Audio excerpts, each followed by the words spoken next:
رخسانہ کی امی نے کہا، میری بیٹی ابھی بادشاہ کے ساتھ میڈیکل کالج جائے گی۔ وہاں یہ ثابت کرے گی کہ یہ میڈیکل کی طالبہ ہے اور یہ اس کا آخری سال ہے۔ اس کا نام رخسانہ ہے۔ یہ اب تک کلاسیں اٹینڈ کرتی رہی تھی۔ یہ ساری باتیں بادشاہ کو کالج پہنچ کر معلوم ہو جائیں گی۔ اب اس کے بعد میری سمجھ میں نہیں آتا کہ بادشاہ کو کس طرح یقین دلایا جائے۔ مستری چاچا نے اپنی جگہ سے اٹھتے ہوئے کہا، بس محترمہ، مجھے تو یقین آ گیا ہے۔ یہ لڑکا پہلے ہی الٹی کھوپڑی کا ہے۔ اس کی سمجھ میں جلدی کوئی بات نہیں آتی۔ آہستہ آہستہ سیدھا ہو جائے گا۔ وہ رخسانہ کے پاس آئے، پھر اس کے سر پر شفقت سے ہاتھ پھیر کر کہا، بیٹی، بڑے افسوس کی بات ہے کہ تمہارے چہرے کے ساتھ ایسا ہو گیا۔ اس کے باوجود تم خوبصورت ہو، بہت پیاری ہو۔ میں تمہیں بیٹی کہتے ہوئے خوشی محسوس کر رہا ہوں۔ انہوں نے جیب سے 100 کا ایک نوٹ نکالا، پھر اس کی طرف بڑھاتے ہوئے کہا، میں تمہارے لیے کوئی تحفہ نہ لا سکا، اسے ایک غریب چاچا کی طرف سے قبول کر لو۔ بادشاہ نے دانت نکال کر کھسیانی ہنسی ہنستے ہوئے کہا، میں تو پہلے ہی سمجھتا تھا کہ یہ میری رخسانہ ہے، بس ذرا دل میں شک ہو رہا تھا۔ جب تم نے مان لیا چاچا تو مجھے بھی شک نہیں رہا۔ میں بھی مانتا ہوں۔ مستری چاچا نے اس کی ساس کو دیکھتے ہوئے کہا، بہن چلو میں تمہیں گھر پہنچا دوں گا، ان دونوں کو آپس میں اچھی طرح سمجھوتا کرنے دو۔ وہ کمرے سے باہر جانے کے لیے دروازے تک گئے، پھر وہاں سے پلٹ کر کہا، بادشاہ میں تمہاری ٹیکسی لے جا رہا ہوں، اپنے کسی چھوکرے سے واپس بھیج دوں گا اور ٹنکی بھی فل کرا دوں گا۔ یہ کہہ کر وہ باہر چلے گئے۔ اس کی ساس بھی ان کے پیچھے کمرے سے نکل گئیں۔ بادشاہ نے لپک کر دروازے کو ایک زوردار آواز کے ساتھ بند کر دیا۔ رخسانہ نے حیرت سے آنکھیں پھاڑ کر پوچھا، یہ کیا حرکت ہے؟ دروازہ اتنی زور سے بند کیا جاتا ہے کیا؟ امی کیا سوچیں گی؟ وہ بات یہ ہے کہ ذرا جوش میں بند ہو گیا، آئندہ خیال رکھوں گا۔ میں نے کل رات سے تمہیں بہت پریشان کیا، اب مجھے ایک دم سے یقین آ گیا ہے۔ اب میں کبھی بھول کر بھی تم پر شبہ نہیں کروں گا۔ بس رہنے دو، ابھی میں کالج جاؤں گی۔ دیکھو آج تو شادی کا دوسرا دن ہے، آج تمہیں کالج نہیں جانا چاہیے۔ وہ ایک جھٹکے سے الگ ہو کر بولی، میں پڑھنے کے لیے نہیں، خود کو رخسانہ ثابت کرنے کے لیے تمہیں ساتھ لے جاؤں گی۔ وہ ہاتھ چھٹک کر بولا، کوئی ضرورت نہیں ہے، مجھے یقین آ گیا ہے۔ میں خدا کے بعد مستری چاچا پر بھروسہ کرتا ہوں، وہ بہت عقل مند ہیں۔ تم نے بہت سی کتابیں پڑھی ہیں نا، وہ تم سے بھی زیادہ عقل مند ہیں۔ وہ کبھی غلط نہیں کہتے، بس میں نے یقین کر لیا ہے۔ نہیں، ایسے یقین سے کام نہیں چلے گا، بات بالکل پکی ہونی چاہیے۔ تم میرے ساتھ کالج چلو گے؟ کیوں کالج لے جا کر میری بے عزتی کرنا چاہتی ہو؟ میں جاہل ان پڑھ ہوں؟ وہاں کسی لڑکے یا لڑکی نے کوئی بات پوچھی، انگریزی میں کچھ کہا تو میں منہ دیکھتا رہ جاؤں گا؟ بس میں نے کہہ دیا نا۔ اچھا لو، کان پکڑتا ہوں، تم ہی میری رخسانہ ہو۔ وہ کھلکھلا کر ہنستے ہوئے ایک دم سے اداس سی ہو گئی۔ مستری چاچا ٹیکسی لے کر پہلے ناظم آباد گئے۔ وہاں انہوں نے رخسانہ کی امی کو چھوڑا، پھر بیمبینو کی طرف جا کر ایک پرانی گاڑی کا سودا کیا۔ وہاں سے وہ گیرج آئے، گیرج سے چھوٹو کو لے کر اپنے گھر پہنچے۔ پھر چھوٹو سے کہا وہ ٹیکسی کو بادشاہ کے گھر تک پہنچا دے اور وہاں سے بس میں بیٹھ کر گیرج واپس چلا جائے۔ بڑی سخت گرمی پڑ رہی تھی۔ وہ اپنے کمرے میں آ کر پنکھے کے نیچے بیٹھ گئے۔ ان کی بیگم نے پوچھا، آج تو آپ بادشاہ کی ٹیکسی لے کر آئے ہیں، کیا پھر اس معاملے میں ٹانگ اڑا رہے ہیں؟ انہوں نے کہا، ایسا نہ کہو، وہ اچھا لڑکا ہے۔ اس کے ساتھ عجیب واقعہ پیش آیا ہے۔ جس لڑکی سے اس نے شادی کی ہے اس کا چہرہ تیزاب سے جھلس گیا ہے۔ بیگم نے ایک دم سے کہا، ہائے بیچاری، پھر کیا ہوا؟ ہونا کیا ہے، اپنا ہی لڑکا الٹی کھوپڑی کا ہے۔ لڑکی کا آدھا چہرہ بگڑ گیا ہے تو وہ اسے پہچاننے سے انکار کر رہا ہے۔ کہتا تھا کہ لڑکی والوں نے لڑکی بدل دی ہے۔ مجھے بھی شبہ ہوا تھا، لیکن ابھی میں لڑکی سے مل کر آ رہا ہوں۔ وہ بہت اچھی ہے۔ میرے سوالوں کے اس نے صحیح جواب دیے ہیں۔ پھر یہ کہ بادشاہ کو اپنے ساتھ کالج لے جا کر یہ ثابت کر دینا چاہتی ہے کہ وہی رخسانہ ہے۔ وہ وہاں تعلیم حاصل کر رہی ہے اور اس کا یہ آخری سال ہے۔ چلو اچھا ہے، اس لڑکے کو عقل آ گئی ہے نا؟ ہاں، وہ مان گیا ہے کہ وہی اس کی رخسانہ ہے۔ بیگم نے پوچھا، لڑکی والے کیسے ہیں؟ اچھے ہیں، شریف لوگ ہیں، بادشاہ کو کسی معاملے میں دھوکہ نہیں دے رہے ہیں۔ اگر دھوکہ دینا ہوتا تو اس کی ساس یہ ضرور کہتی کہ لڑکی کو طلاق دے دو اور 50,000 روپے رکھ دو۔ لڑکی کا پلہ بھاری ہے، بادشاہ کے دونوں پلاٹ اور مکان بھی لڑکی کے نام ہیں۔ اب بادشاہ کو دھوکہ دینے کے لیے کچھ بھی نہیں رہ گیا۔ لیکن وہ لوگ ایسے نہیں ہیں، وہ چاہتے ہیں کہ بادشاہ عزت و آبرو سے اس رشتے کو نبھاتا رہے۔ وہ خاموش ہو کر سوچنے لگیں۔ ان کی بہو نے آ کر کہا، ابا کھانا تیار ہے، کمرے میں آ جائیے۔ وہ اپنی جگہ سے اٹھتے ہوئے اپنی بیگم سے بولے، بیگم اگر لڑکی والے لڑکی کو بدل دیتے اور بادشاہ کو دھوکہ دیتے تو جانتی ہو میں بادشاہ سے کیا کہتا؟ کیا کہتے؟ میں اس سے جھوٹ بولتا، اسے کہہ دیتا کہ لڑکی بدلی نہیں گئی ہے، وہ اس کی رخسانہ ہی ہے۔ بیگم نے اپنے منہ پر ہاتھ رکھ کر حیرانی سے پوچھا، ہائے آپ اس سے جھوٹ کیوں بولتے؟ دھوکہ کیوں دیتے؟ اس لیے کہ کمبخت سہاگ رات گزار چکا ہے۔ آخر لڑکی کی کوئی عزت ہوتی ہے، ماں باپ دھوکہ دیتے تو اس میں لڑکی کا کیا قصور تھا؟ قصور تو سراسر بادشاہ کا تھا۔ جب اسے انکار تھا، جب اسے شبہ تھا، تو اسے کیا حق پہنچتا تھا کہ وہ لڑکی کو ہاتھ بھی لگاتا؟ میری بات سمجھ رہی ہو نا؟ بیگم نے تائید میں سر ہلایا۔ پھر وہ دونوں کھانے کے کمرے میں چلے گئے۔ وہ اپنے آدھے چہرے کو بڑے سلیقے سے چھپا کر رکھتی تھی۔ بادشاہ جانی نے دن رات اس کے چہرے کو قریب سے دیکھا تھا، اچھی طرح دیکھا تھا۔ اس کے آدھے چہرے پر کہیں کہیں تیزاب کے چھینٹے پڑے تھے اور چہرہ جل کر ایسی رنگت اختیار کر گیا تھا جیسے گوشت جلتے وقت ہلکا ہلکا سرخ پڑ جاتا ہے۔ اس کی آنکھیں، اس کی ناک اور اس کے ہونٹ سلامت تھے، بھویں بھی سلامت تھیں۔ پیشانی پر 2 چھینٹے پڑے تھے۔ جہاں جہاں تیزاب نے اپنا اثر چھوڑا تھا وہاں وہ سفید کپڑے کی پٹیاں بڑے سلیقے سے کاٹ کر چپکا لیتی تھی۔ یوں لگتا تھا جیسے زخموں کی مرہم پٹی کی گئی ہو، اور جب وہ زخم اچھے ہو جائیں گے تو پٹیاں ہٹاتی جائیں گی، پھر چہرہ مکمل ہو جائے گا۔ ان پٹیوں کی موجودگی میں بھی چہرہ مکمل ہی لگتا تھا، کیونکہ جو چہرے کا بھیانک پن تھا وہ چھپ جاتا تھا۔ دونوں خوبصورت آنکھیں مسکراتے ہوئے اسے دیکھتی تھیں تو وہ ساری دنیا کو بھول جاتا تھا۔ کبھی کبھی سوچتا تھا کہ وہ ایک معمولی ٹیکسی ڈرائیور ہے، اتنی حسین لڑکی اس پر عاشق کیسے ہو گئی؟ پھر یہ کہ اس کی شریک حیات کیسے بن گئی؟ کیا یہ بھی تقدیر کا کوئی مذاق ہے؟ ایک بار اس نے پوچھا، رخسانہ میری یہ الجھن دور کر دو، میں اپنے آپ کو بہت چھوٹا سمجھتا ہوں، یہ خیال مجھ کو ستاتا رہتا ہے۔ تمہاری جیسی حسین اور شریف خاندان کی لڑکی نظم آباد کی کوٹھی میں رہنے والی نے مجھے کیسے پسند کر لیا؟ تم میری شریک حیات کیوں بن گئیں؟ تمہارے لیے تو بڑے بڑے گھرانوں سے رشتے آ رہے تھے۔ رخسانہ نے جواب دینے سے پہلے اپنا سر اس کے شانے پر رکھ دیا، پھر دور کہیں خیالوں میں گم ہو کر بولی، تم چھوٹے کہاں ہو؟ تم اتنے قداور ہو کہ میں تمہیں سر اٹھا کر دیکھتی ہوں تو تمہارا سر آسمان سے لگتا ہوا دکھائی دیتا ہے۔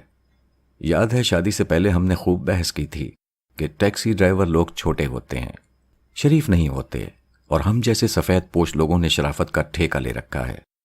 اس بحث میں تم جیت گئے تھے، مجھے قائل کر دیا تھا۔ ایک تو میں تمہاری شخصیت اور تمہارے انداز گفتگو سے متاثر ہوتی رہی تھی، دوسرے تمہارے خیالات نے مجھے اپنا بنا لیا تھا۔ تمہاری ایک بات نے تو دل پر بہت ہی اثر چھوڑا تھا۔ کون سی بات؟ یہی کہ بلندی سے جھک کر کسی کو نیچے سے اٹھانا اور اپنے برابر کھڑا کرنا سب سے بڑی نیکی اور سب سے بڑا تعریفی عمل ہے۔ اس بات کو سن کر میں نے دل ہی دل میں فیصلہ کر لیا تھا کہ امی سے تمہارا تعارف کراؤں گی، اور شریک حیات بنوں گی تو صرف تمہاری۔ تمہارے خاندان میں اور تمہارے طبقے میں کسی نے یہ نہیں کہا کہ میں چھوٹا آدمی ہوں؟ کون کہے گا؟ تم نے تو سب سے یہی کہا ہے کہ تم ٹیکسی کے مالک ہو، مکان کے مالک ہو، 2 پلاٹس کے مالک ہو۔ تمہارے پاس جتنا ہے اتنا سفید پوشوں کے پاس نہیں ہوتا ہے، وہ سب تم سے مروب ہیں۔ بس ایک ٹیکسی ڈرائیور کا نام تمہاری پیشانی سے مٹا دیا ہے، یعنی اس کا آدھا چہرہ چھپا دیا گیا تھا۔ شادی کے بعد بادشاہ جانی نے ٹیکسی نہیں چلائی تھی، اس نے اپنی ٹیکسی ایک ڈرائیور کے حوالے کر دی تھی۔ وہ صبح 7 بجے ٹیکسی لے جاتا تھا اور شام کو 7 بجے واپس لے آتا تھا۔ جو بھی آمدنی ہوتی تھی اس کا حساب کر لیا جاتا تھا۔ ایک دن بادشاہ جانی نے کہا، آمدنی تو ہو رہی ہے لیکن کم ہو رہی ہے۔ خود ٹیکسی چلانے اور دوسروں سے چلوانے میں بہت فرق ہوتا ہے۔ رخسانہ نے کہا، کوئی بات نہیں، تم رات کو ٹیکسی چلا سکتے ہو، ایسے علاقوں میں جہاں ہمارے جان پہچان والے نہ ہوں۔ اس طرح ڈبل آمدنی ہوگی، دن کو بھی ٹیکسی چلے گی اور رات کو بھی، مگر گاڑی کو زیادہ استعمال کرنے سے وہ جلد خراب ہو جاتی ہے۔ ہر چیز کو دیکھ بھال کر کام میں لانا پڑتا ہے۔ تم نہیں جانتے کہ میں کیا سوچتی ہوں۔ میں چاہتی ہوں کہ ہماری آمدنی بڑھتی رہے۔ میں جلدی سے یہ آخری سال پورا کر لوں، پھر یہاں اپنی ایک ڈسپینسری کھول لوں۔ کچھ نہ کچھ تو میں بھی کما لیا کروں گی۔ وہ تنہائی کے محبت بھرے لمحات میں اس پر قربان ہوتا تھا اور پوچھتا تھا، آخر تمہیں کمائی کی اتنی دھن کیوں ہے؟ وہ اسے دیکھتی تھی، اس کی نظروں میں ڈوبتی تھی، پھر بڑے دکھ سے کہتی تھی، میں یہ آدھا چہرہ لیے ساری زندگی نہیں گزار سکتی۔ میں تمہیں دکھانا چاہتی ہوں کہ میں کتنی حسین ہوں۔ میں چاہتی ہوں کہ زیادہ سے زیادہ پیسے کمائے جائیں اور انہیں جمع کیا جائے، پھر اتنی رقم ہو جائے کہ میں پلاسٹک سرجری کے ذریعے اپنے چہرے کا یہ عیب دور کر لوں۔ اس کے بعد دیکھنا میں تمہارے ساتھ کتنے فخر سے باہر گھوما کروں گی۔ تنہائی کے لمحوں میں جب بھی چہرے کا ذکر چلتا تو وہ بے اختیار اپنی انگلیوں سے اس چہرے کو چھونے لگتا تھا، ادھر ادھر سے ٹٹول کر دیکھتا تھا۔ اس روز بھی اس نے اسے بڑے غور سے دیکھتے ہوئے کہا، ہاں رخسانہ، میں تمہارے چہرے کو دیکھتا ہوں تو ایسا لگتا ہے کہ کچھ گم ہو گیا ہے۔ وہ چہرہ نظر نہیں آتا جو میں نے ٹیکسی کی پچھلی سیٹ پر دیکھا تھا۔ جب پلاسٹک والی بات ہو جائے گی تو کیا کہتے ہیں اسے؟ وہ کہنے لگی، پلاسٹک سرجری۔ ہاں، پلاسٹک سرجری ہو جائے گی نا تو تم اپنا پہلا والا چہرہ پالو گی، مجھے بھی سب کچھ مل جائے گا۔ رخسانہ نے بڑے کرب سے پوچھا، کیا تمہیں ابھی میری ذات سے کچھ نہیں مل رہا ہے؟ ہاں ملتا تو ہے، بہت کچھ مل رہا ہے، اور جو کچھ مل رہا ہے اس کے بعد ایک اور تمنا ہے۔ بتاؤں کیا ہے؟ وہ نظریں جھکا کر مایوسی سے بولی، بتاؤ۔ تمہیں کمائی کی دھن ہے اور مجھے دھن ہے کہ ہمارے یہاں ایک بہت ننھا سا منا سا پیارا پیارا سا بیٹا ہو۔ وہ ہڑبڑا کر اٹھ بیٹھی، اس سے ذرا دور ہو کر بولی، اب میں تمہارے پاس نہیں آؤں گی۔ اس نے حیرانی سے پوچھا، کیوں؟ میں 2-4 سال تک بچے کے بارے میں کوئی بات نہیں سننا چاہتی۔ مگر کیوں؟ اس لیے کہ 2 ماہ کے بعد امتحانات ہیں، میں پریکٹیکل کی کلاسیں اٹینڈ کرتی رہتی ہوں کہ اب بچے کا بوجھ اٹھا کر یہ سب کچھ کر سکوں گی۔ وہ قائل ہو کر بولا، ہاں اس طرح تو تم پریشان ہو جاؤ گی۔ چلو کوئی بات نہیں، امتحان پاس کرنے کے بعد؟ جی نہیں، امتحان پاس کرنے کے بعد ہم یہاں ایک چھوٹی سی ڈسپینسری کھولیں گے۔ یہاں اتنی مصروفیات ہوں گی، اتنے مریض آیا کریں گے کہ میں مریضوں کو سنبھالوں گی یا تمہارے بچے کو؟ بڑی مصیبت ہے۔ تو پھر بچہ کیا بڑھاپے میں ہوگا؟ سوچا جائے گا، دیکھا جائے گا، ابھی اتنی جلدی کیا ہے؟ کام کی باتیں سوچا کرو، آمدنی بڑھانے کی باتیں سوچا کرو۔ یہ سوچو کہ یہاں بڑا سا مکان کیسے بن سکتا ہے، چھوٹی سی ڈسپینسری کیسے بن سکتی ہے، ہمارے پاس ایک ٹیکسی ہے، 5 ٹیکسیاں کیسے ہو سکتی ہیں، مجھے فکر ہے کہ 5 بچے کیسے ہو سکتے ہیں۔ وہ رمزو ڈرائیور ہے نا، اس کے یہاں 4 بچے ہیں، میں اس سے کسی طرح کم ہوں کیا؟ میرے یہاں ایک زیادہ ہونا چاہیے نا۔ اس بحث و تکرار میں رخسانہ کے پاؤں بھاری ہو گئے۔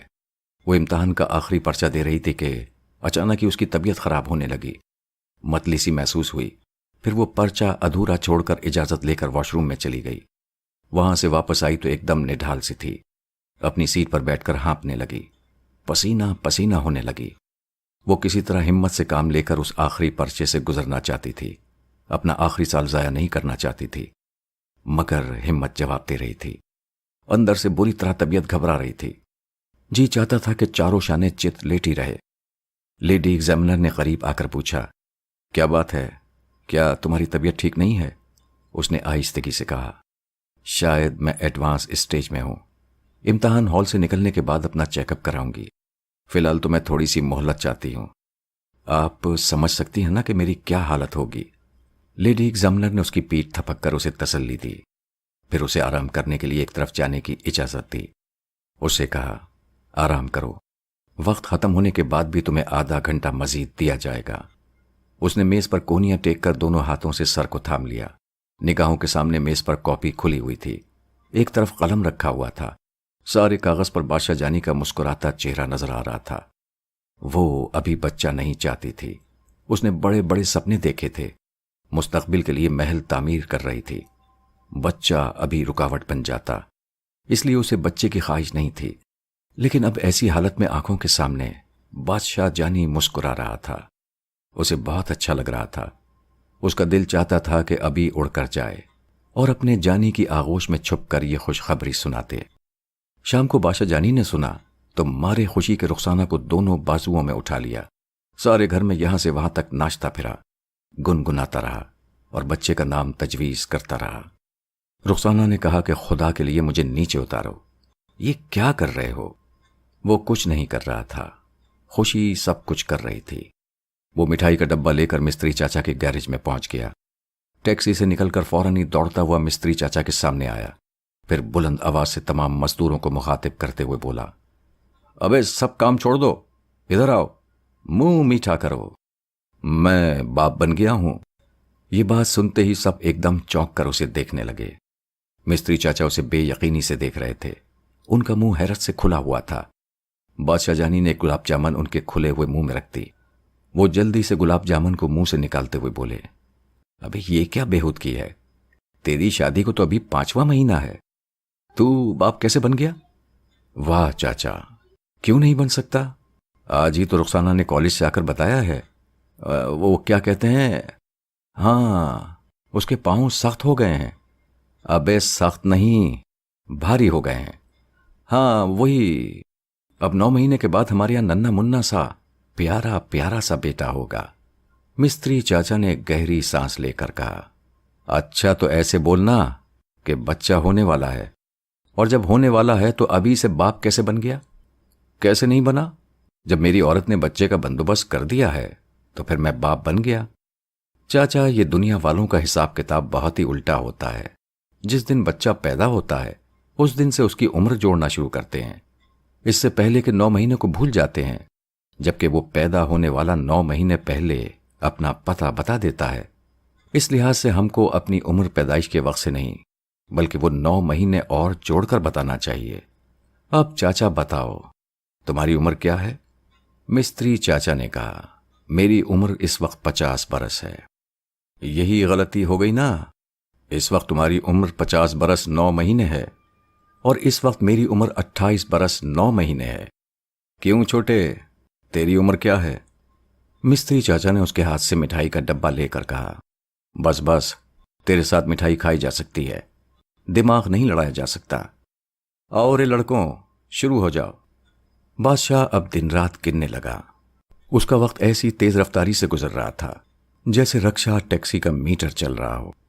رخسانہ اس کے بازو میں منہ چھپا کر سوتی تھی اور صبح پریکٹیکل کے لیے جاتے وقت اس کے چہرے کو خوب جی بھر کر دیکھتی تھی، اس کی آنکھوں میں جھانکتی تھی۔ وہ پوچھتا، تم مجھے اتنا کیوں چاہتی ہو؟ میرے چہرے کو اتنا کیوں دیکھتی ہو؟ اس لیے دیکھتی ہوں کہ ہمارا منا بھی بالکل ایسا ہی ہو، بالکل ایسا ہی ناک نقشہ، ایسا ہی مردوں کی طرح دل میں اتر جانے والا چہرہ۔ تم نہیں جانتے، اگر عورت ماں بننے والی ہو اور وہ کسی صورت کو اپنے دل و دماغ میں نقش کرتی رہے تو بچہ ویسا ہی ہوتا ہے۔ بادشاہ نے اچانک ہی گھبرا کر پوچھا، یہ تو بتاؤ ہمارا بچہ پورا کا پورا ہوگا نا؟ یہ کیسا بے تکا سوال ہے؟ دیکھو نا، ڈر لگتا ہے۔ ہم شادی سے پہلے آدھے چہرے والی بحث کر چکے ہیں، شادی کے بعد تمہارے ساتھ ایسا ہو گیا، اگر ہمارا بچہ بھی آدھے چہرے والا؟ رخسانہ نے اس کے منہ پر ہاتھ رکھ دیا اور پھر بولی، خدا نہ کرے کہ ایسا ہو، انشاءاللہ وہ بہت ہی اچھا ہوگا، ہمارے خوابوں سے بھی زیادہ اچھا۔ شادی کو 1 برس گزر گیا۔ رخسانہ نے ایک دن اپنے بینک کا حساب دیکھتے ہوئے کہا، دیکھو جانی، تم نے 5 برس میں مستری چاچا کے پاس 12,500 روپے جمع کیے تھے، جبکہ میں نے 1 سال میں 15,000 روپے جمع کر لیے ہیں۔ اب میں اس پلاٹ کے چاروں طرف دیوار اٹھاؤں گی اور ایک چھوٹے سے اسپتال کی 4 دیواری بھی اٹھے گی۔ بادشاہ جانی نے پوچھا، ابھی زچگی کو کتنا ٹائم ہے؟ 2 مہینے باقی ہیں۔ اس کا مطلب یہ ہے کہ تم 4-6 مہینے تک بچے کے ساتھ لگی رہو گی، ڈسپینسری میں بیٹھ کر ڈاکٹری نہیں کر سکو گی، پھر ابھی سے یہاں پیسے پھنسانے سے کیا فائدہ؟ تمہارے پاس 15,000 ہیں، میں مستری چاچا سے 10,000 ادھار مانگوں گا تو وہ دے دیں گے۔ 50,000 میں ہم ایک ٹیکسی قسطوں پر خرید سکتے ہیں، اس طرح ہمارے پاس 2 ٹیکسیاں ہو جائیں گی۔ رخسانہ خوشی سے کھل گئی، پھر بولی، واہ جانی، تم نے کتنی عقل مندی کی بات کی ہے، بس فوراً ہی مستری چاچا سے 10,000 مانگو اور دوسری ٹیکسی لو۔ یہ تو بالکل چلتا ہوا کاروبار ہے، آمدنی روز کی روز آتی ہے۔ 2 ہفتے کے اندر دوسری ٹیکسی بھی آ گئی۔ بادشاہ جانی نے پوچھا، کیا اس دوسری کے لیے بھی ڈرائیور رکھا جائے گا؟ رخسانہ نے کہا، نہیں، ایک گاڑی تم چلاؤ۔ اور وہ تمہارے خاندان والے، وہ اونچی سوسائٹی والے کیا بولیں گے؟ بولنے دو، تم کوئی چوری تو نہیں کر رہے ہو، کوئی گرا ہوا کام تو نہیں کر رہے ہو، ٹیکسی چلاتے ہو، اپنی ٹیکسی چلاتے ہو، اپنی کمائی کرتے ہو اور شان سے کرتے ہو، کسی کے غلام بن کر نہیں کرتے، پھر کسی سے کیا ڈرنا؟ ہمیں صرف اپنی بڑھتی ہوئی آمدنی کو دیکھنا چاہیے۔ بادشاہ جانی ہنسنے لگا۔ جب حالات بدلتے ہیں تو نظریات بھی بدل جاتے ہیں۔ جب پیسہ چاروں طرف سے آنے لگتا ہے تو چھوٹے کام میں بھی عظمت پیدا ہو جاتی ہے، سماجی طور طریقے بدل جاتے ہیں، اونچے نیچے کا فرق کچھ اور ہو جاتا ہے۔ جو نیچ ہوتا ہے وہ اونچ کی طرف چلا جاتا ہے، اس کا ہر کام اونچا ہو جاتا ہے، اتنا اونچا کہ اونچے کلاس کی لڑکی بیوی بن جاتی ہے۔ بادشاہ جانی کو ہنسی آ گئی تھی۔ وہ 2 مہینے بھی گزر گئے، زچگی کا وقت قریب آ گیا۔ ایک بار رخسانہ بڑی تکلیف میں مبتلا ہوئی، ایسا درد اٹھا کہ فوراً ہی ہسپتال لے جانا پڑا۔ نظم آباد کے ہاسپٹل میں رہی، پھر تکلیف کم ہو گئی، پھر اسے وہاں سے چھٹی دے دی گئی۔ ایسا 2 بار ہوا۔ دوبارہ بڑی شدت سے تکلیف میں مبتلا ہوئی۔ بادشاہ کی ساس نے بھی کہا کہ اب ضرور زچگی ہوگی، لیکن ایسا نہیں ہوا۔ زچگی کے سلسلے میں سبھی لوگوں کو بڑی پریشانیاں اٹھانی پڑ رہی تھیں۔ بادشاہ اپنی ایک ٹیکسی ہمیشہ اپنے گھر کے دروازے پر کھڑی رکھتا تھا کہ پتہ نہیں کس وقت ضرورت پیش آ جائے۔ جب وہ ٹیکسی لے کر نکلتا تو دوسری ٹیکسی وہاں موجود رہتی اور مستری چاچا کا حکم ہوتا کہ گیرج کا کوئی نہ کوئی آدمی اس دوسری ٹیکسی کے ساتھ موجود رہے۔ بادشاہ کی حالت عجیب تھی۔ وہ رخسانہ کی حالت کو دیکھ کر پریشان بھی ہوتا تھا اور اندر ہی اندر باپ بننے کی خوشی بھی ہوتی تھی۔ اس کے دماغ میں اوٹ پٹانگ سی باتیں آتی تھیں۔ مثلاً اگر اللہ میاں نے پوچھا کہ 2 میں سے کوئی ایک چیز پسند کرو، بچہ چاہتے ہو یا رخسانہ کو، تب وہ کیا جواب دے گا؟ وہ گھبرا جاتا تھا، فوراً ہی کان پکڑ کر کہتا تھا، اللہ میاں ایسے امتحان میں نہ ڈالنا، رخسانہ میری محبت ہے، میں نے اسے کتنی چاہت سے اپنایا ہے، پھر وہ میرے بچے کی ماں بنے گی، ہم 3 ہو جائیں گے، ہم تینوں کا رشتہ اتنا مضبوط رہے گا کہ تیرے سوا اسے کوئی نہیں توڑ سکے گا، یا اللہ ہم میں سے کسی کو نہ توڑنا۔ وہ شام کو ٹیکسی لے کر چلا تو رخسانہ ہلکے ہلکے سے درد میں مبتلا تھی۔ اس نے کہا، کہو تو میں رک جاؤں؟ نہیں، تم جاؤ، یہاں تو گیرج کا ایک لڑکا موجود رہتا ہے، زیادہ تکلیف ہوئی تو میں دوسری ٹیکسی میں چلی جاؤں گی، تم اپنا خیال رکھو، ہو سکے تو جلدی آ جانا۔ وہ ٹیکسی لے کر نکلا، پھر ادھر ادھر کی سواریاں اٹھانے لگا۔ اس کے دماغ میں رخسانہ اور اس کا ہونے والا بچہ اس قدر سمایا ہوا تھا کہ کوئی بچے والی سواری ملتی تو وہ اس سے کرایہ نہیں لیتا تھا یا پھر میٹر سے کم کرایہ لے کر آگے بڑھ جاتا تھا۔ اس نے ایمپریس مارکیٹ پہنچ کر ایک جگہ ٹیکسی کھڑی کر دی۔ ایک ٹریفک پولیس والے نے آ کر سخت لہجے میں پوچھا، کیوں، یہ گاڑی کھڑی کرنے کی جگہ ہے؟ بادشاہ نے جیب میں ہاتھ ڈال کر 1 روپے کے 2 نوٹ نکالے اور اس کے ہاتھ پر رکھتے ہوئے کہا، سنتری بادشاہ، یہ سامنے والے ہوٹل میں چائے پینے جا رہا ہوں، اس کے بعد گاڑی یہاں سے لے جاؤں گا۔ یہ کہہ کر وہ سڑک پار کرتے ہوئے اس چائے خانے کی طرف جانے لگا۔ سڑک پار کرتے ہی وہ ایک رکشے کی طرف دیکھ کر ایک دم سے ٹھٹک گیا۔ رکشے کی پچھلی سیٹ پر رخسانہ بیٹھی ہوئی تھی۔ کون رخسانہ؟ وہی رخسانہ جو شادی سے پہلے اس کی ٹیکسی میں آ کر بیٹھی تھی، وہی رخسانہ جس کے لیے اس نے ٹیکسی کی پچھلی سیٹ پر پھولوں کی پنکھڑیاں بکھیر دی تھیں، وہی رخسانہ جس کے لیے اس نے ٹیکسی کو خوشبوؤں کی جنت بنا دیا تھا، وہی رخسانہ اس وقت رکشے کی پچھلی سیٹ پر بیٹھی ہوئی تھی۔ آس پاس لوگوں کی بھیڑ تھی، رکشہ ٹریفک کے ہجوم سے گزرنے ہی والا تھا اور اس کے قریب سے گزر بھی چکا تھا۔ وہ بھیڑ کو چیرتا ہوا دوڑتا ہوا رکشے کے آگے پہنچ گیا تاکہ اپنی آنکھوں پر یقین کر لے اور پہلے اچھی طرح اطمینان کر لے کہ وہ اسی رخسانہ کو دیکھ رہا ہے۔ یقین اس لیے نہیں آ رہا تھا کہ ایک تو رخسانہ اس کی بیوی تھی اور اس کے بچے کی ماں بننے والی تھی، پھر وہی رخسانہ رکشے کی پچھلی سیٹ پر آ کر کیسے بیٹھ سکتی تھی؟ ہاں، دونوں میں فرق تھا۔ اس کی محبوبہ رخسانہ کا جو چہرہ شادی کے بعد گم ہو گیا تھا، وہ اب 1 سال 2 مہینے کے بعد رکشے کی پچھلی سیٹ پر نظر آ رہا تھا۔ وہ جب تک غور کرتا رہا، دوسری بار تصدیقی نظروں سے دیکھتا اس وقت تک رکشا ایک پھر جھٹکے سے آگے بڑھ گیا۔ آگے راستہ صاف تھا، ٹریفک کی زیادہ بھیڑ نہیں تھی۔ وہ تیزی سے بھاگنے لگا۔ اس نے چیخ کر آواز دی، رخسانہ، رخسانہ رک جاؤ، رخسانہ میں بادشاہ جانی ہوں، ادھر دیکھو۔ اس کی آواز ادھر تک یقیناً گئی تھی۔ رکشے کی پچھلی کھڑکی کا پردہ اٹھا ہوا تھا اور رخسانہ اپنی سیٹ پر پلٹ کر پیچھے کی طرف دیکھ رہی تھی۔ رکشا تیزی سے آگے بڑھ رہا تھا، اسے دور اور دور کرتا جا رہا تھا۔ اس رخسانہ کے چہرے پر ہلکی سی حیرانی، پریشانی اور جانے کیا کچھ نظر آیا۔ اس ایک لمحے میں بادشاہ جانی اس کے چہرے کو پوری تفصیل سے پڑھ نہیں سکتا تھا۔ وہ دوڑنے لگا، کسی کو دھکے مار کر آگے بڑھنے لگا، کسی سے دھکے کھا کر پیچھے ہٹنے لگا۔ رکشا تیزی سے دور ہوتا جا رہا تھا۔ وہ برابر اسے پلٹ کر دیکھے جا رہی تھی۔ وہ لوگوں کے ہجوم میں گھر کر رہ گیا تھا۔ ایک شخص نے اسے جھنجھوڑ کر کہا، ابے کیا اندھے ہو گئے ہو؟ دیکھ کر نہیں چلتے؟ وہ اندھا تھا، اپنی جان کے سوا کسی کو نہیں دیکھ سکتا تھا۔ وہ دیوانہ تھا، کسی سے لڑنا نہیں جانتا تھا، صرف آگے بڑھنا چاہتا تھا، اور دنیا والے اسے آگے نہیں بڑھنے دے رہے تھے۔ ایسا لگتا تھا جیسے وہ انسانوں کے سمندر میں گر گیا ہو، نہ تیر کر پار ہو سکتا ہے، نہ ڈوب کر رکشے تک پہنچ سکتا ہے۔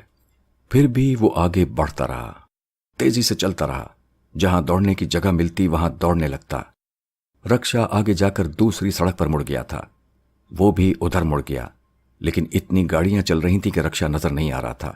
اب وہ فٹ پاتھ پر تیزی سے چلتا جا رہا تھا۔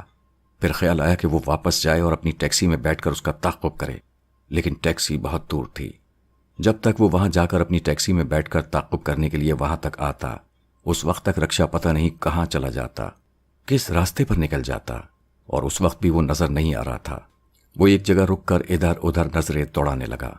اس وقت اس کے اندر ایسا اضطراب اور ایسی دیوانگی تھی کہ وہ اپنے کپڑے پھاڑ ڈالنا چاہتا تھا، چیخ چیخ کر تمام لوگوں سے کہنا چاہتا تھا، لوگوں آواز دو اسے، سب مل کر آواز دو، ایک آواز ہو کر اس سے کہو کہ اس کا دیوانہ اسے ڈھونڈ رہا ہے، 1 سال 2 مہینے سے اسے ڈھونڈ رہا ہے، وہ ایک مدت سے اس کی خاطر دھوکا کھا رہا ہے، وہ واپس آ جائے، وہ واپس آ جائے، آواز دو لوگوں، آواز دو۔ اس کے اندر شور مچا ہوا تھا۔ وہ اپنے سر کے بالوں کو مٹھی میں جکڑ کر دانت جمائے ایک طرف دیکھے جا رہا تھا۔ کچھ لوگ اسے دیکھ رہے تھے۔ ایک بزرگ نے دور سے کہا، معلوم ہوتا ہے اس پر کسی قسم کا دورہ پڑا ہے، اسے ایک طرف فٹ پاتھ پر پہنچا دینا چاہیے، ایسا نہ ہو کہ گاڑی کی زد میں آ جائے۔ اس نے بولنے والے کو گھور کر دیکھا، پھر ایک دم سے پلٹ کر ایمپریس مارکیٹ کی طرف بھاگنے لگا۔ اب وہ اپنی ٹیکسی میں بیٹھ کر اسے تلاش کرنا چاہتا تھا۔ وہاں تک پہنچنے میں راستہ بھی دشوار گزار تھا۔ آدمی پہاڑوں کو کاٹ کر راستہ بنا لیتا ہے، لیکن انسانوں کے درمیان سے گزرنا آسان نہیں ہوتا۔ جب وہ ٹیکسی کے پاس پہنچا تو کافی دیر ہو چکی تھی، لیکن اس کے باوجود اس نے گاڑی سٹارٹ کی۔ وہاں سے ڈرائیو کرتا ہوا پھر اس راستے پر آیا جہاں رکشا مڑا تھا۔ وہاں سے ون وے راستے کی مناسبت سے گاڑی کو دوسرے راستے پر موڑ لیا۔ وہ آہستہ آہستہ ڈرائیو کر رہا تھا اور سڑک کے دونوں طرف دیکھتا جا رہا تھا۔ شاید وہ رکشا کہیں رک گیا ہو، شاید رخسانہ کہیں نظر آ جائے۔ پہلے خوش فہمی تھی کہ وہ پھر نظر آ جائے گی، پھر وہ خوش فہمی دم توڑ گئی۔ اس کے بعد امید نے جگہ لی، اور امید تو زندہ رکھ کر آخری سانس تک دوڑاتی ہے۔ وہ صدر کے پورے علاقے میں جہاں جہاں سڑکوں کا جال پھیلا ہوا تھا اور جن گلیوں سے ٹیکسی گزر سکتی تھی، ہر جگہ اسے تلاش کرتا رہا، حتیٰ کہ دکانیں بند ہو گئیں، لوگوں کا ہجوم غائب ہو گیا۔ آہستہ آہستہ سناٹا چھانے لگا۔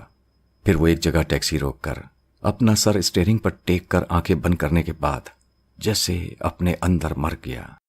بند آنکھوں کے پیچھے رخسانہ کا مکمل مہتابی چہرہ تھا، اور اس چہرے کے مقابل دوسری رخسانہ کا آدھا چہرہ دیکھ کر دودھ کا دودھ اور پانی کا پانی ہو رہا تھا۔ اس نے اپنے آپ سے پوچھا، میں کہاں ہوں؟ کیا میں زندہ ہوں یا میری لاش پڑی ہوئی ہے؟ ادھر وہ لیڈی ڈاکٹر رخسانہ اور ادھر یہ لیڈی ڈاکٹر رخسانہ، دونوں ہی میری لاش کو چیر پھاڑ کر کھیل رہی ہیں۔ یہ کیسا درندگی کا کھیل ہے؟ یہ مجھ سے کیا حاصل کرنا چاہتی ہیں؟ کیوں مجھے تماشا بنا رکھا ہے؟ وہ رکشے میں بیٹھی ہوئی رخسانہ کو تصور میں دیکھنے لگا، جس طرح وہ رکشے کی پچھلی کھڑکی کی طرف سے اسے گھوم کر پلٹ کر دیکھ رہی تھی، اس کی آواز سن رہی تھی، اس سے دور ہوتی جا رہی تھی۔ اس سے ظاہر ہوتا تھا کہ وہ جان بوجھ کر دور ہوتی چلی گئی۔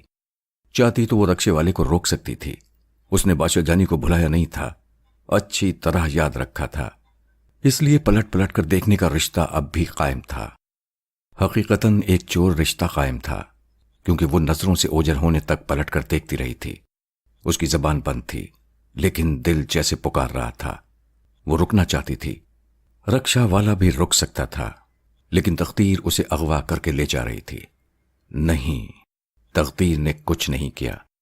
اس آدھے چہرے والی رخسانہ نے اس کی محبت کا اسٹیئرنگ موڑ کر اپنی طرف کر لیا تھا۔ کتنی زبردست فریبی اور مکار ہے، اتنے عرصے تک کتنی خوبصورتی سے دھوکہ دیتی رہی۔ رخسانہ نہیں تھی، رخسانہ بنی رہی۔ مستری چاچا جیسے تجربے کار بوڑھے شخص نے بھی دھوکہ کھایا، اور تو اور اس آدھے چہرے والی کی ماں، اس کا باپ، اس کا سارا خاندان، سب کے سب کتنی چالاکی سے اپنی شرافت دکھاتے رہے۔ اس نے آنکھیں کھول دیں، اسٹیئرنگ پر سے سر اٹھا کر اپنے آس پاس دیکھا۔ رات دور تک اندھی محبت کی طرح پھیلی ہوئی تھی۔ سچ ہے، محبت اندھی نہ ہوتی تو وہ دور نکل جانے والی رخسانہ کو اب تک ڈھونڈ نکالتا۔ اب اسے آدھے چہرے والی رخسانہ کے ڈھونگ کا علم ہو گیا تھا، اور اس کی پرفریب باتوں پر غصہ آ رہا تھا۔ اس نے دانت پیس کر ونڈ اسکرین کے پار دیکھا، پھر گاڑی کو اسٹارٹ کر کے آگے بڑھا دیا۔ رات کے وقت سڑکیں تقریباً سنسان تھیں۔ وہ تیز رفتاری سے ڈرائیو کرتا ہوا ناگن چورنگی کی طرف جانا چاہتا تھا، لیکن گرو مندر کے شراب خانے کے پاس گاڑی روک دی۔ مستری چاچا نے کئی بار نصیحت کی تھی، جانی نشہ نہ کیا کر، یہ بری لعنت ہے، آدمی دین سے بھی جاتا ہے اور دنیا سے بھی۔ نصیحت کا اثر ہوتا تو آدم سے پہلی غلطی کبھی نہ ہوتی۔ بادشاہ جانی سے نصیحت نے نہیں، رخسانہ کی محبت نے نشہ چھڑایا تھا۔ اب وہ پھر نشے کے لیے شراب خانے کے دروازے پر پہنچ گیا تھا۔ اس نے باہر مال سپلائی کرنے والے چھوکرے سے ایک پوا منگوایا، پھر شروع ہو گیا۔ جب کچھ سرور آنے لگا تو بھولی ہوئی باتیں بھی یاد آنے لگیں۔ شادی سے پہلے جب وہ 2 دنوں تک رخسانہ سے ملتا رہا تھا تو دوسرے اور آخری دن رخسانہ کچھ بدلی بدلی سی تھی، اداس سی تھی، اندر کسی غم اور صدمے کو چھپائے ہوئی تھی۔ اسے اچھی طرح یاد تھا کہ اس نے کالج سے نکل کر ٹیکسی میں بیٹھنے کے بعد کہا تھا، کہیں بھی لے چلو، اتنی دور لے چلو کہ آج کی ملاقات ختم نہ ہو سکے۔ اس نے ایسا کیوں کہا تھا؟ وہ جانتی تھی کہ یہ ملاقات آخری ملاقات ہے، اور وہ اس ملاقات کو ختم نہیں ہونے دینا چاہتی تھی۔ اس نے ایک پورا پوا حلق سے اتار لیا، بوتل خالی کر دی۔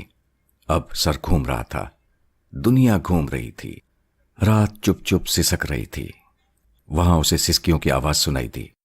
اس نے اپنی بازو والی سیٹ کی طرف دیکھا تو وہاں رخسانہ بیٹھی ہوئی آنچل میں منہ چھپائے رو رہی تھی۔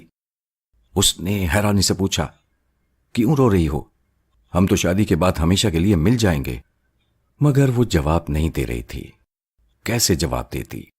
اسے معلوم تھا وہ ملاقات کا آخری دن ہے، اس کے بعد پھر کبھی نہیں مل سکے گی۔ شادی کے بعد دلہن بدل جائے گی، یہ بات وہ پہلے سے ہی جانتی تھی۔ جانی کو بعد میں رونا تھا، اور اب بعد میں وہ رو رہا تھا۔ مجھے کیوں رلا رہی ہو؟ کیوں مجھ سے دور بھاگ رہی ہو رخسانہ؟ مگر تمہارا نام رخسانہ ہے بھی یا نہیں؟ نہیں، تمہارا نام رخسانہ نہیں ہونا چاہیے۔ رخسانہ اس فریب کا نام ہے جو 1 برس 2 مہینے سے میرے گلے میں کتے کے پٹے کی طرح بندھا ہوا ہے۔ میں کتا ہوں، میں آدھے چہرے والی رخسانہ کی مٹھی میں بند ہوں، اور ساری عمر کتے کی طرح اس کے پیچھے دم ہلاتا رہوں گا۔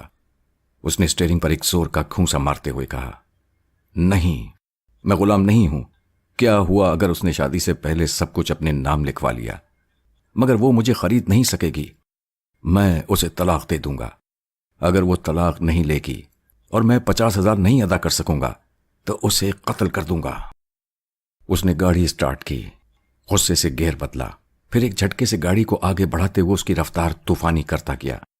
اب وہ جلد سے جلد اس فریبی، مکار اور آدھے چہرے والی شہرک تک پہنچنا چاہتا تھا۔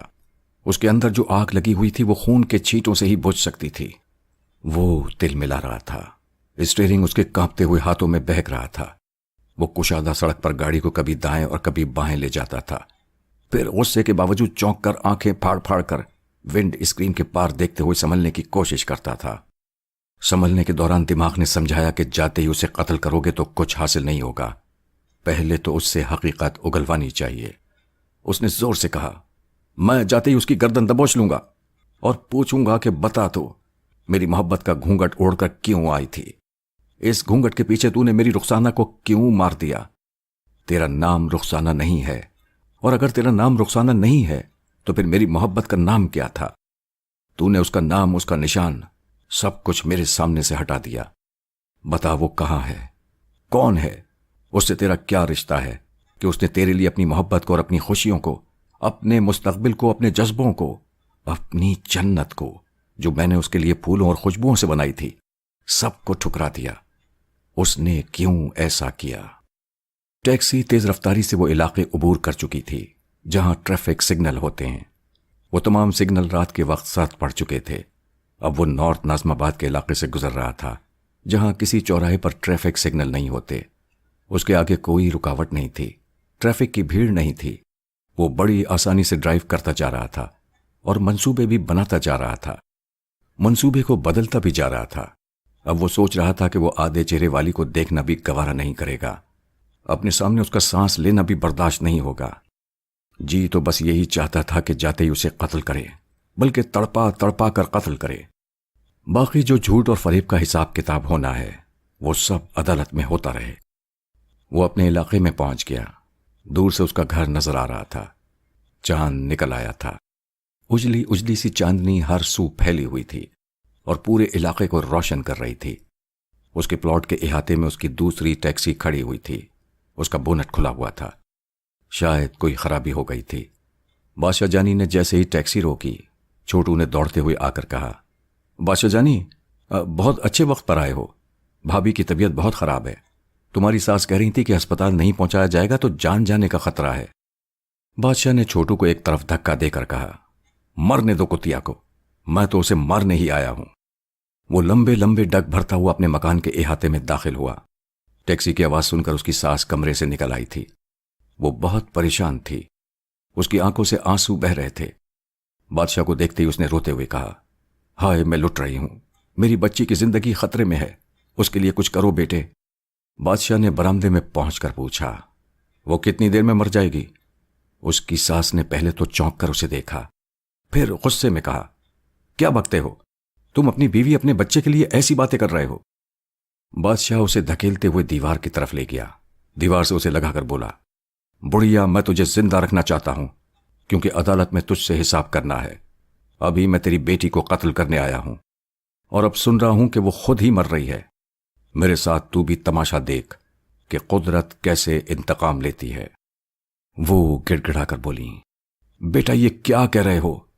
دیکھو ایسے وقت تو دشمن بھی دوست بن جاتے ہیں، ان کے دل بھی موم ہو جاتے ہیں۔ وہ تمہاری بیوی ہے، تم چاہو تو اسے مار ڈالنا، مگر ابھی بچا لو۔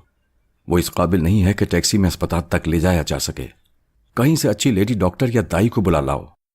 میری سمجھ میں نہیں آتا کہ اسے کیسے سنبھالوں، کیسے اس کی تکلیف دور کروں۔ کمرے کے اندر سے رہ رہ کر کرانے کی آوازیں سنائی دے رہی تھیں۔ کبھی کبھی وہ درد کی شدت سے چیخنے لگتی تھی۔ اس کی آواز سے پتہ چلتا تھا کہ وہ اپنی آواز کا گلا خود ہی گھونٹنا چاہتی ہے۔ شرم کے مارے وہ رونا نہیں چاہتی، اپنی آواز کمرے سے باہر نہیں پہنچانا چاہتی، مگر تکلیف اتنی ہے کہ وہ اسے برداشت کرنے کے قابل نہیں ہے۔ بادشاہ نے اپنی ساس کو چھوڑ دیا، پھر پیچھے ہٹتے ہوئے کہا، دیکھو یہ یہیں تڑپتی رہے گی، زچگی ہو یا نہ ہو، مر جائے۔ نہ مجھے اس کی ضرورت ہے، نہ اس سے پیدا ہونے والی اولاد کی ضرورت ہے۔ میری محبت کو چھیننے والی، میرا گھر لوٹنے والی بڈھی چڑیل، میں دیکھوں گا کہ تیری کوکھ کیسے اجڑتی ہے، تیری آنکھوں کے سامنے تیری جوان بیٹی کیسے دم توڑتی ہے۔ اس وقت اندر سے رخسانہ کی چیخ سنائی تھی۔ اس کی ماں ایک دم سے تڑپ کر وہاں سے دوڑتے ہوئے کمرے کی طرف چلی گئی۔ بادشاہ جانی نے دیوانہ وار قہقہا لگایا، ذلیل مر رہی ہے، مجھے اب تک دھوکہ دیتی رہی، آج یہ اپنی سزا کو پہنچ رہی ہے۔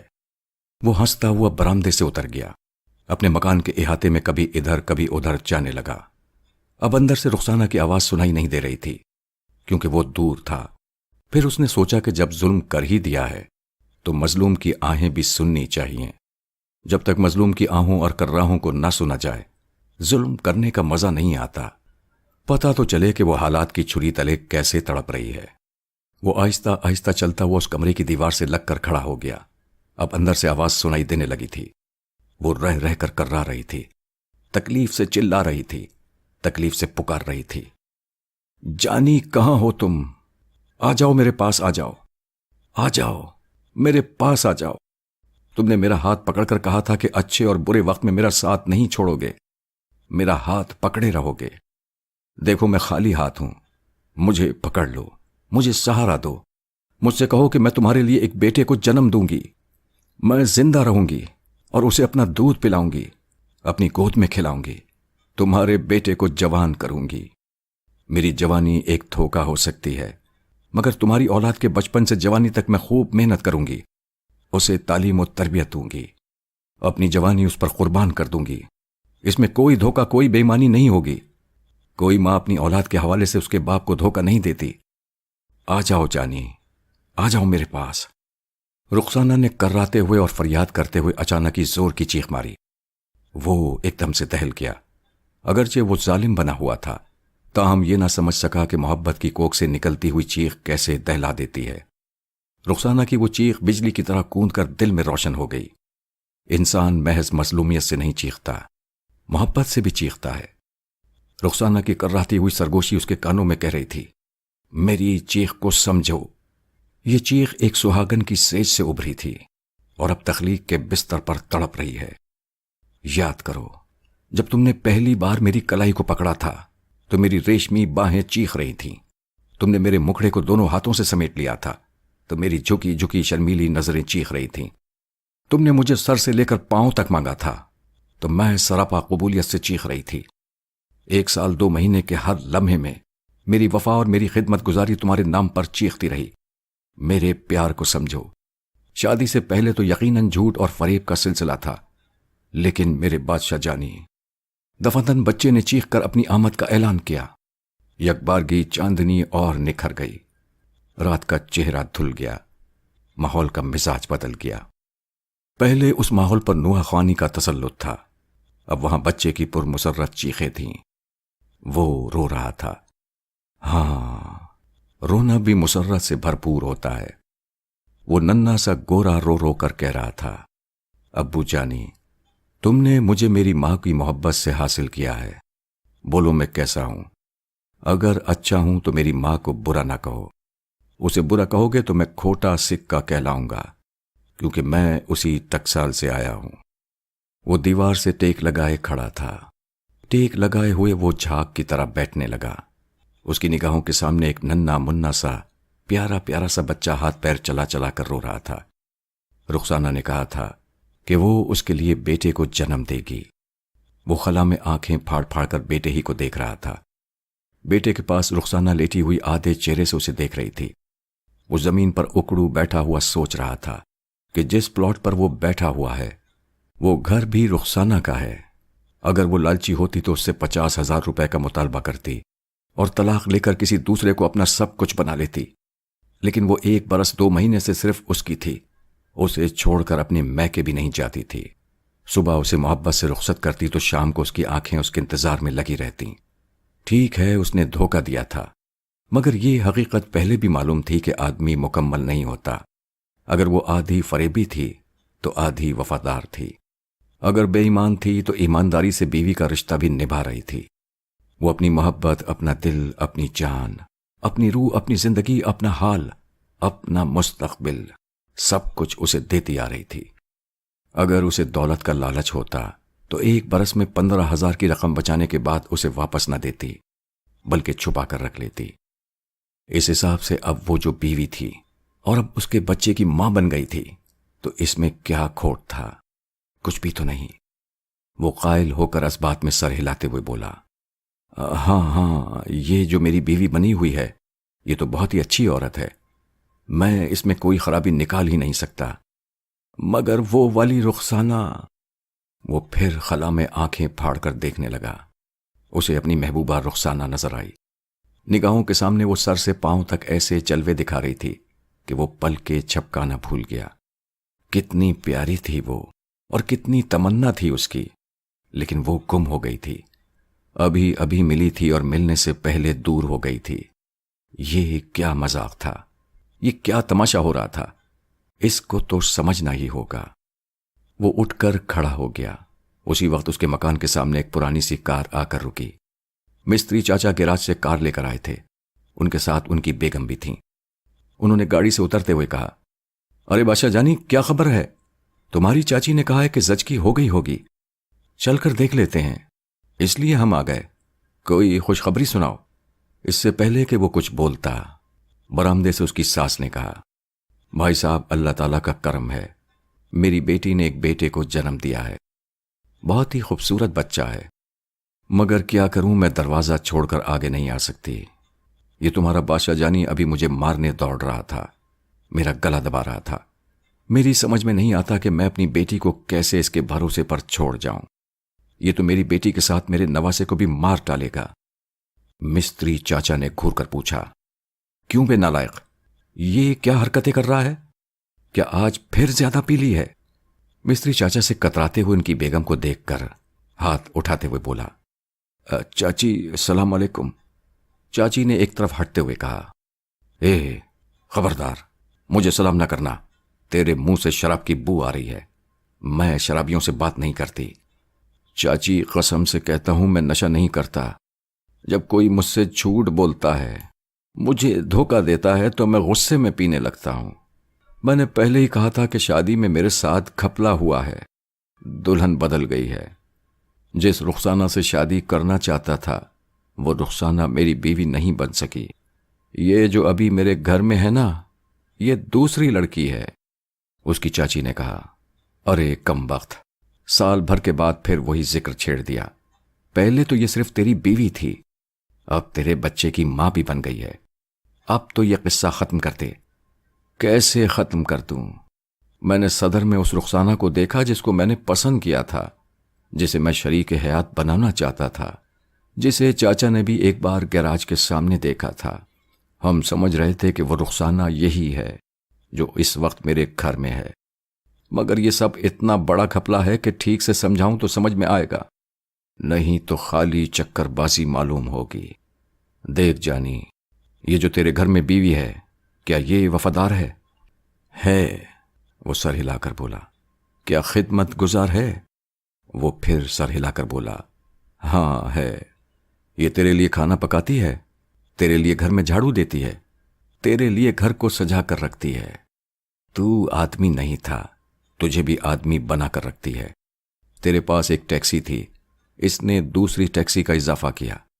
ارے ایسی بیوی تو تجھے کبھی نہیں ملتی، پھر قسمت اچھی ہو گئی تو یہ مل گئی، شکر کر۔ وہ تو میں کرتا ہوں، کیا کرتا ہے؟ یعنی یہی کہ شکر تو ادا کیا ہے، کر لوں گا، اچھی بیوی ہے۔ میں نے یہ شکایت تو نہیں کی کہ اس میں کوئی برائی ہے، کوئی خرابی ہے۔ جب اس میں کوئی برائی نہیں ہے تو پھر کیوں کسی دوسری لڑکی کے متعلق سوچتا ہے؟ کیوں نہ سوچوں؟ وہ جو لڑکی تھی وہ میری محبت تھی، اور محبت ہے، اور کیا انصاف کوئی چیز نہیں؟ اور آپ لوگ یہ نہیں پوچھیں گے کہ میرے ساتھ دھوکہ کیوں کیا؟ وہ رخسانہ مجھے کیوں نہیں ملی جسے ملنا چاہیے تھا؟ تو انصاف چاہتا ہے، ہم اس معاملے میں بات کر لیں گے، مگر یہ کوئی اہم معاملہ نہیں ہے۔ اہمیت یہ ہے کہ ابھی تیرے گھر بیٹا ہوا ہے، اس سے بڑی خوشی کوئی نہیں ہوتی۔ اس خوشی کے بعد ساری باتوں کو بھول جا۔ مستری چاچا نے اس کی ساس سے کہا، بہن ہماری بہو سے کہیے کہ میں بچے کے کان میں اذان دینے آ رہا ہوں، اس کمبخت نے ابھی بچے کو دیکھا بھی نہیں ہوگا۔ مستری چاچا کی بیگم نے کہا، اسے بچے کے قریب جانے بھی نہ دینا، وہ معصوم ابھی اس دنیا میں آیا ہے، اور یہ اپنے شرابی منہ سے اسے پیار کرے گا۔ جب تک اس کا نشہ نہ ختم ہو جائے، اس کے منہ سے بدبو نہ ختم ہو جائے، یہ اپنے بچے کے پاس نہیں جائے گا۔ وہ لوگ مکان کے برآمدے کی طرف جانے لگے۔ بادشاہ جانی نے ہاتھ ہلا کر کہا، واہ، اچھی زبردستی ہے، میرا بچہ ہے اور مجھے روکا جا رہا ہے۔ ارے جاؤ جاؤ، میں جب چاہوں گا اسے دیکھ لوں گا، اور ہاں سنو، اس کا نام گھپلا رکھ دینا، کیونکہ وہ بھی اپنی ماں اور اپنی نانی کی طرح گھپلے باز نکلے گا۔ وہ لوگ اندر چلے گئے اور جانی تنہا رہ گیا۔ اس کے آس پاس دور دور تک چاندنی پھیلی ہوئی تھی۔ چاندنی کی بہار میں وہ بہار آفرین صورت نظر آنے لگی۔ وہ رکشے کی پچھلی کھڑکی سے جھانک کر اسے دیکھ رہی تھی۔ رکشہ دور بھاگتا جا رہا تھا اور وہ اس کے پیچھے دوڑتا جا رہا تھا۔ رخسانہ مجھ سے دور نہ جاؤ، میں تمہارے بغیر نہیں رہ سکتا۔ وہ دوڑتا جا رہا تھا۔ پھر اس نے دوڑتے دوڑتے کھڑکی کی چوکھٹ کو پکڑ لیا۔ اس کھڑکی کے فریم میں وہ اپنے حسن کے جلوے لٹا رہی تھی، اسے مسکرا مسکرا کر دیکھ رہی تھی۔ اور وہ تڑپ تڑپ کر کہہ رہا تھا، میں تمہارے بغیر نہیں رہ سکتا، یہ دنیا والے مجھے تم سے الگ نہیں کر سکتے، میرے پاس آ جاؤ یا مجھے اپنے پاس بلا لو۔ رخسانہ، رخسانہ۔ اچانک ہی کھڑکی کا پٹ کھل گیا، مستری چاچا کا چہرہ نظر آیا۔ انہوں نے ڈانٹ کر کہا، ابے ایک تو ان لوگوں کے خلاف باتیں کرتا ہے، جب میں نے حکم دیا کہ تو اپنے بچے سے نہیں مل سکتا تو یہاں آ کر گڑ گڑا رہا ہے، فریاد کر رہا ہے کہ دنیا والے تجھے اس سے الگ نہیں رکھ سکتے۔ ہمارا کیا دماغ خراب ہے کہ تمہیں الگ رکھیں گے؟ تم میاں بیوی ہو، یہ تمہارا بچہ ہے، جب چاہو آ کر ملو، مگر آدمی کی طرح۔ وہ بوکھلا کر مستری چاچا کا منہ تک رہا تھا۔ ابھی ایک لمحے پہلے تک کتنے حسین جلوے تھے، نگاہوں کے سامنے جوانی کھل رہی تھی، اور اب بڈھا چہرہ نظر آ رہا تھا۔ اس وقت کمرے کے اندر سے رخسانہ کی پیار بھری آواز سنائی دی، جانی آ جاؤ، یہ لوگ ہمیں جدا نہیں کریں گے، آ کر اپنے بیٹے کو تو دیکھو، تم جیسا چاہتے ویسا ہی ہے، بادشاہ پیارا پیارا سا، اسے گود میں لے کر پیار نہیں کرو گے؟ یہ تمہارا خون ہے جانی۔ اس نے سر جھکا لیا، وہ اپنے بچے کو کھوٹا نہیں کہہ سکتا تھا، جب بچہ پیارا تھا تو اس کی ماں کیسے پیاری نہ ہوتی۔ شکایتیں اپنی جگہ ہوتی ہیں، لیکن اس رخسانہ نے بیوی کی حیثیت سے جو خدمت کی تھی اس کی حقیقت اپنی جگہ مسلم تھی۔ اس نے مستری چاچا کے پیچھے دیکھا، کھڑکی کے پاس رخسانہ ایک پلنگ پر لیٹی ہوئی نظر آ رہی تھی، وہ اسے بڑے پیار سے دیکھ رہی تھی۔ اب مستری چاچا اس کے بستر کے پاس ایک کرسی پر جا کر بیٹھ رہے تھے اور بچے کو دونوں ہاتھوں میں اٹھا کر اسے اپنے منہ کے قریب لا کر آہستہ آہستہ اس کے کانوں میں اذان سنا رہے تھے، اللہ اکبر، اللہ اکبر۔ جب اللہ سب سے بڑا ہے تو میں کیسے بڑا ہو سکتا ہوں؟ میں عمر میں بڑا ہوں، وہ تعلیم میں بڑی ہے، میں کمائی میں بڑا ہوں، وہ میری کمائی بچانے میں بڑی ہے، میں بڑا ہوں، میں نے ایک گھر بنایا، وہ بڑی ہے کہ اس نے گھر کو بسایا اور آج ایک ننھا سا پھول کھلایا۔ ہم ایک دوسرے سے بڑے نہیں ہیں، جب ایک دوسرے سے بڑے نہیں ہیں تو ایک دوسرے سے چھوٹے بھی نہیں ہیں۔ بڑائی کا ذکر جب بھی ہوگا تو وہ خدا وند کریم کے لیے ہوگا، وہی ایک ذات سب سے بڑی ہے۔ وہ سر جھکا کر کھڑکی کے پاس سے ہٹ کر برآمدے کی طرف جانے لگا۔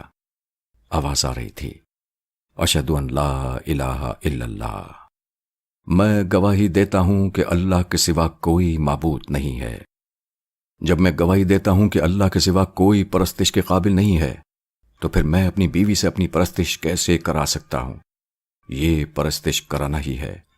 ہم اپنی بیویوں سے یہ نہیں پوچھتے کہ وہ خدا کی عبادت کرتی ہیں یا نہیں، ہم یہ دیکھتے ہیں کہ عبادت کی حد سے بڑھ کر وہ ہماری خدمت کرتی ہے یا نہیں۔ ایک تعلیم یافتہ عورت نے 1 برس 2 مہینے میں ایک ان پڑھ شوہر کی جتنی خدمت کی ہے وہ عبادت کی حد سے گزر جاتی ہے۔ اب سوچتا ہوں تو میری یہ بیوی میری سمجھ میں آتی ہے۔ وہ مکان کے برآمدے میں پہنچ گیا، اذان کی دھیمی دھیمی آواز وہاں تک آ رہی تھی، اشہد ان محمد الرسول اللہ، میں گواہی دیتا ہوں کہ حضرت محمد رسول اللہ صلی اللہ علیہ وسلم اللہ کے رسول ہیں۔ یہ جو ہمارے آخری پیغمبر ہیں صلی اللہ علیہ وسلم، یہ 1400 سال سے ہمارے گھر گھر میں ہیں، مگر ہم انہیں دیکھ نہیں سکتے، ان کا پیغام سن نہیں سکتے۔ سن سکتے ہیں تو سمجھ نہیں سکتے، سمجھ سکتے ہیں تو عمل نہیں کر سکتے۔ جب ہم یہ سب کچھ نہیں کر سکتے تو ہم سب کے سب جاہل ہوئے نا۔ برآمدے کے بعد ایک چھوٹا سا کوریڈور تھا، کوریڈور کے ایک طرف باورچی خانہ، غسل خانہ اور اسٹور روم وغیرہ بنے ہوئے تھے، کوریڈور کی دوسری طرف وہ بڑا سا کمرہ تھا۔ وہ کمرے کے دروازے کے پاس آ کر کھڑا ہو گیا۔ آواز آئی، حیا للصلاۃ، آؤ نماز کی طرف، پھر تمہیں آدھے چہرے کے حسن پر باقی آدھے چہرے کا حسن قائم کرنا آ جائے گا۔ نماز ایک ڈسپلن ہے، اور ڈسپلن کے بغیر کوئی چہرہ مکمل نہیں ہوتا۔ حیا للفلاح، آؤ اپنی فلاح کی طرف۔ بادشاہ جانی دروازہ کھول کر کمرے میں آ گیا۔ بھلائی اسی میں ہے کہ معصوم بچے کی کڑی سے بیوی اور شوہر کی کڑیاں مل کر ایک مضبوط زنجیر بنتی جائے۔ وہ آہستہ آہستہ چلتا ہوا مستری چاچا کے قریب کھڑا ہو گیا، کبھی اپنی شریک حیات کی طرف دیکھتا اور کبھی اپنے بچے کی طرف۔ نظر جب بھی بچے کی طرف جاتی تو آپ ہی آپ اس کے ہونٹوں پر ہلکا سا تبسم لہرا جاتا۔ بہت ہی پیارا پیارا سا گورا گورا سا بچہ تھا، اسے لے کر چومنے کو دل چاہتا تھا۔ مستری چاچا نے اذان مکمل کر کے بچے کو اس کی طرف بڑھا دیا۔ اس نے بچے کو دونوں ہاتھوں میں تھام لیا، پھر اسے لے کر رخسانہ کے پاس بیٹھ گیا۔ اس کے بعد بچے کی پیشانی چوم کر رخسانہ کو یوں دیکھنے لگا جیسے کہہ رہا ہو، پیار بچے کے لیے ہے لیکن اس کا سلسلہ تم سے ہے۔ وہ شرما بھی رہی تھی اور مسکرا بھی رہی تھی، اس سے نظریں بھی چرا رہی تھی اور چور نظروں سے قربان بھی ہو رہی تھی۔ وہاں ان کے بزرگ بیٹھے ہوئے تھے، ورنہ اس کا وہ ہاتھ تھام کر کہتی، تم بہت دیر سے غصہ اور نفرت دکھا رہے ہو۔ دیکھو جس رخسانہ کو تم ڈھونڈتے ہو وہ تمہاری زندگی میں صرف 2 دن کے لیے مہمان بن کر آئی تھی، آئندہ بھی تمہارے خوابوں خیالوں میں تمہارے لیے صرف مہمان بن کر آئے گی۔ میں تمہاری ازواجی مسرتوں کی میزبان ہوں، میں نے اپنا سب کچھ تم پر وار دیا ہے، تم کب تک نفرت سے مجھ پر وار کرتے رہو گے؟ بچہ رونے لگا۔ بادشاہ جانی نے اپنے دونوں ہاتھوں کو اوپر نیچے کر کے جھولے کی طرح اسے جھلانے لگا، ہو کہہ کر خاموش کرنے لگا۔ رخسانہ نے مسکرا کر کہا، مجھے دے دو، شاید یہ بھوکا ہے۔ اس نے اپنے بچے کو اس کے بازو پر لٹا دیا۔ رخسانہ اسے شہد چٹانے لگی۔ اس کی ماں نے کہا، بیٹی اس شہر میں تو کھانے پینے کی کوئی چیز خالص نہیں ملتی، معلوم نہیں اس شہد میں کیا ملا ہوا ہے، ہمارے ایک پڑوسی سمر صاحب کوئٹہ سے خالص شہد لے کر آئے ہیں۔ بادشاہ جانی نے کہا، میرے بیٹے کو خالص کھانا ملنا چاہیے، مجھے ان سمر صاحب کا پتہ بتاؤ، میں شہد خرید کر لاؤں گا۔ اس کی ساس نے اسے غور سے دیکھتے ہوئے کہا، تم مجھ سے بات نہ کرنا، تم لچے لفنگے بدماش ہو، مجھے مارنے کے لیے ہاتھ اٹھا رہے تھے۔ رخسانہ نے بڑے دکھ سے کہا، جانی یہ بری بات ہے، کیا تم میری امی کی عزت نہیں کرو گے؟ کیا ان سے معافی نہیں مانگو گے؟ وہ کہنے لگا، تم کہتی ہو تو مانگ لیتا ہوں، لیکن میں نے تمہاری ماں کے ساتھ جو بھی کیا وہ کیوں کیا جانتی ہو؟ اب جانے دو، چھوڑو، میں ابھی بات نہیں بڑھانا چاہتا، ابھی مجھے اپنے بچے کے لیے اصلی خوراک چاہیے۔ اپنی امی سے بولو میرے ساتھ چل کر وہ اصلی شہد لے کر آ جائیں، میں تمہارے ساتھ نہیں جاؤں گی، وہاں راستے میں تم نے مجھے اکیلی پا کر مار دیا تو میں کیا کروں گی؟ رخسانہ نے کہا، امی آپ بھی بچی بن گئی ہیں، میں آپ کو 1000 بار سمجھا چکی ہوں کہ جانی ایسے نہیں ہیں، اوپر سے سخت اور ظالم نظر آتے ہیں، اندر سے یہ بہت نرم ہے، آپ ان کے ساتھ جائیے۔ مستری چاچا نے کہا، ہاں بہن آپ اس کے ساتھ چلی جائیں، میں اور میری بیگم آپ کے آنے تک رخسانہ کے پاس رہیں گے۔ بادشاہ جانی کمرے سے باہر نکل آیا، پھر اپنی ٹیکسی کی اسٹیئرنگ سیٹ پر بیٹھ گیا۔ تھوڑی دیر بعد اس کی ساس باہر آئی، اس نے بادشاہ جانی کو دیکھا، اس کے پاس والی خالی سیٹ کو دیکھا، پھر پچھلی سیٹ پر جا کر بیٹھ گئی۔ دوسری ٹیکسی کے پاس چھوٹو نے آ کر کہا، بادشاہ وہ دوسری گاڑی ٹھیک ہو گئی ہے؟ بادشاہ نے پیچھے مڑ کر اپنی ساس کو دیکھا، پھر چھوٹو سے کہا، ارے گاڑی بگڑ جائے تو بن جاتی ہے، آدمی بگڑ جائے تو اس کا بنانا مشکل ہوتا ہے۔ اس کی ساس نے گھور کر دیکھا، تم مجھے دیکھ کر کیوں بول رہے ہو؟ دیکھا بولتے ہی بگڑ گئی نا؟ یہ کہہ کر اس نے گاڑی سٹارٹ کی، پھر وہاں سے نظم آباد کی طرف روانہ ہو گیا۔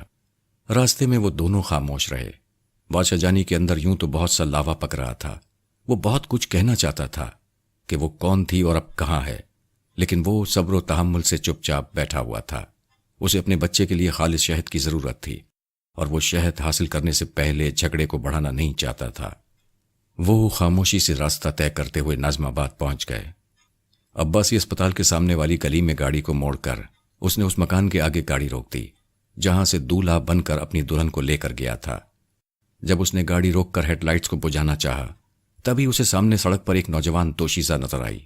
اس کا چہرہ نظر نہیں آ رہا تھا، لیکن اس کا قد، اس کی جسامت، اس کا پہناوا دیکھ کر بادشاہ جانی چونک گیا۔ یک بار کی دل نے زور زور سے دھڑک کر کہا، وہ جان حیات جا رہی ہے۔ اس نے آنچل کو سر پر اس طرح رکھا ہوا تھا کہ وہ آنچل گھونگھٹ بن گیا تھا، چہرہ نظر نہیں آ رہا تھا۔ اس وقت وہ سڑک پار کرتے ہوئے دوسری طرف جا رہی تھی۔ بادشاہ جانی نے ایک جھٹکے سے دروازے کو کھولتے ہوئے چیخ کر آواز دی، رخسانہ رک جاؤ، رک جاؤ رخسانہ، میں نے تمہیں پہچان لیا ہے۔ اس کی ساس نے گھبرا کر پچھلی سیٹ کا دروازہ کھولتے ہوئے باہر نکل کر کہا، یہ کیا کر رہے ہو؟ رخسانہ کو تو گھر چھوڑ کر آئے ہو، یہاں پاگلوں جیسی حرکتیں نہ کرو۔ اس نے ڈانٹ کر کہا، چپ رہو، تم فریبی ہو، جھوٹی ہو، مکار ہو۔ یہ کہہ کر وہ دوڑتا ہوا اس لڑکی کی طرف جانے لگا۔ اس وقت تک اس نے سڑک پار کر لی تھی۔ جب اس نے کسی کے دوڑنے کی آواز سنی اور وہ آواز اپنی طرف آتے ہوئے محسوس کی تو اچانک ہی پلٹ کر دیکھا۔ دونوں روبرو ہو گئے۔ بادشاہ جانی دوڑتے دوڑتے ایک دم سے ٹھٹک گیا۔ وہ رخسانہ نہیں تھی، وہ کوئی اور تھی۔ رات کے وقت اپنی جسامت سے وہ لڑکی لگتی تھی۔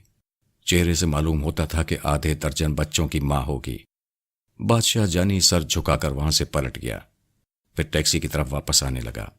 اس کی ساس نے غصے سے کہا، کیوں ہمیں بدنام کرنا چاہتے ہو؟ ہم برسوں سے اس محلے میں رہتے ہیں، ہمیں تماشا نہ بناؤ، گھر کے اندر چلو۔ وہ اپنی ساس کے پیچھے اس مکان میں داخل ہوا۔ ڈرائنگ روم میں اس کا سسر فرید احمد بیٹھا تاش کے پتوں سے کھیل رہا تھا۔ اس کی ساس پڑوسی کے یہاں شہد لینے کے لیے چلی گئی۔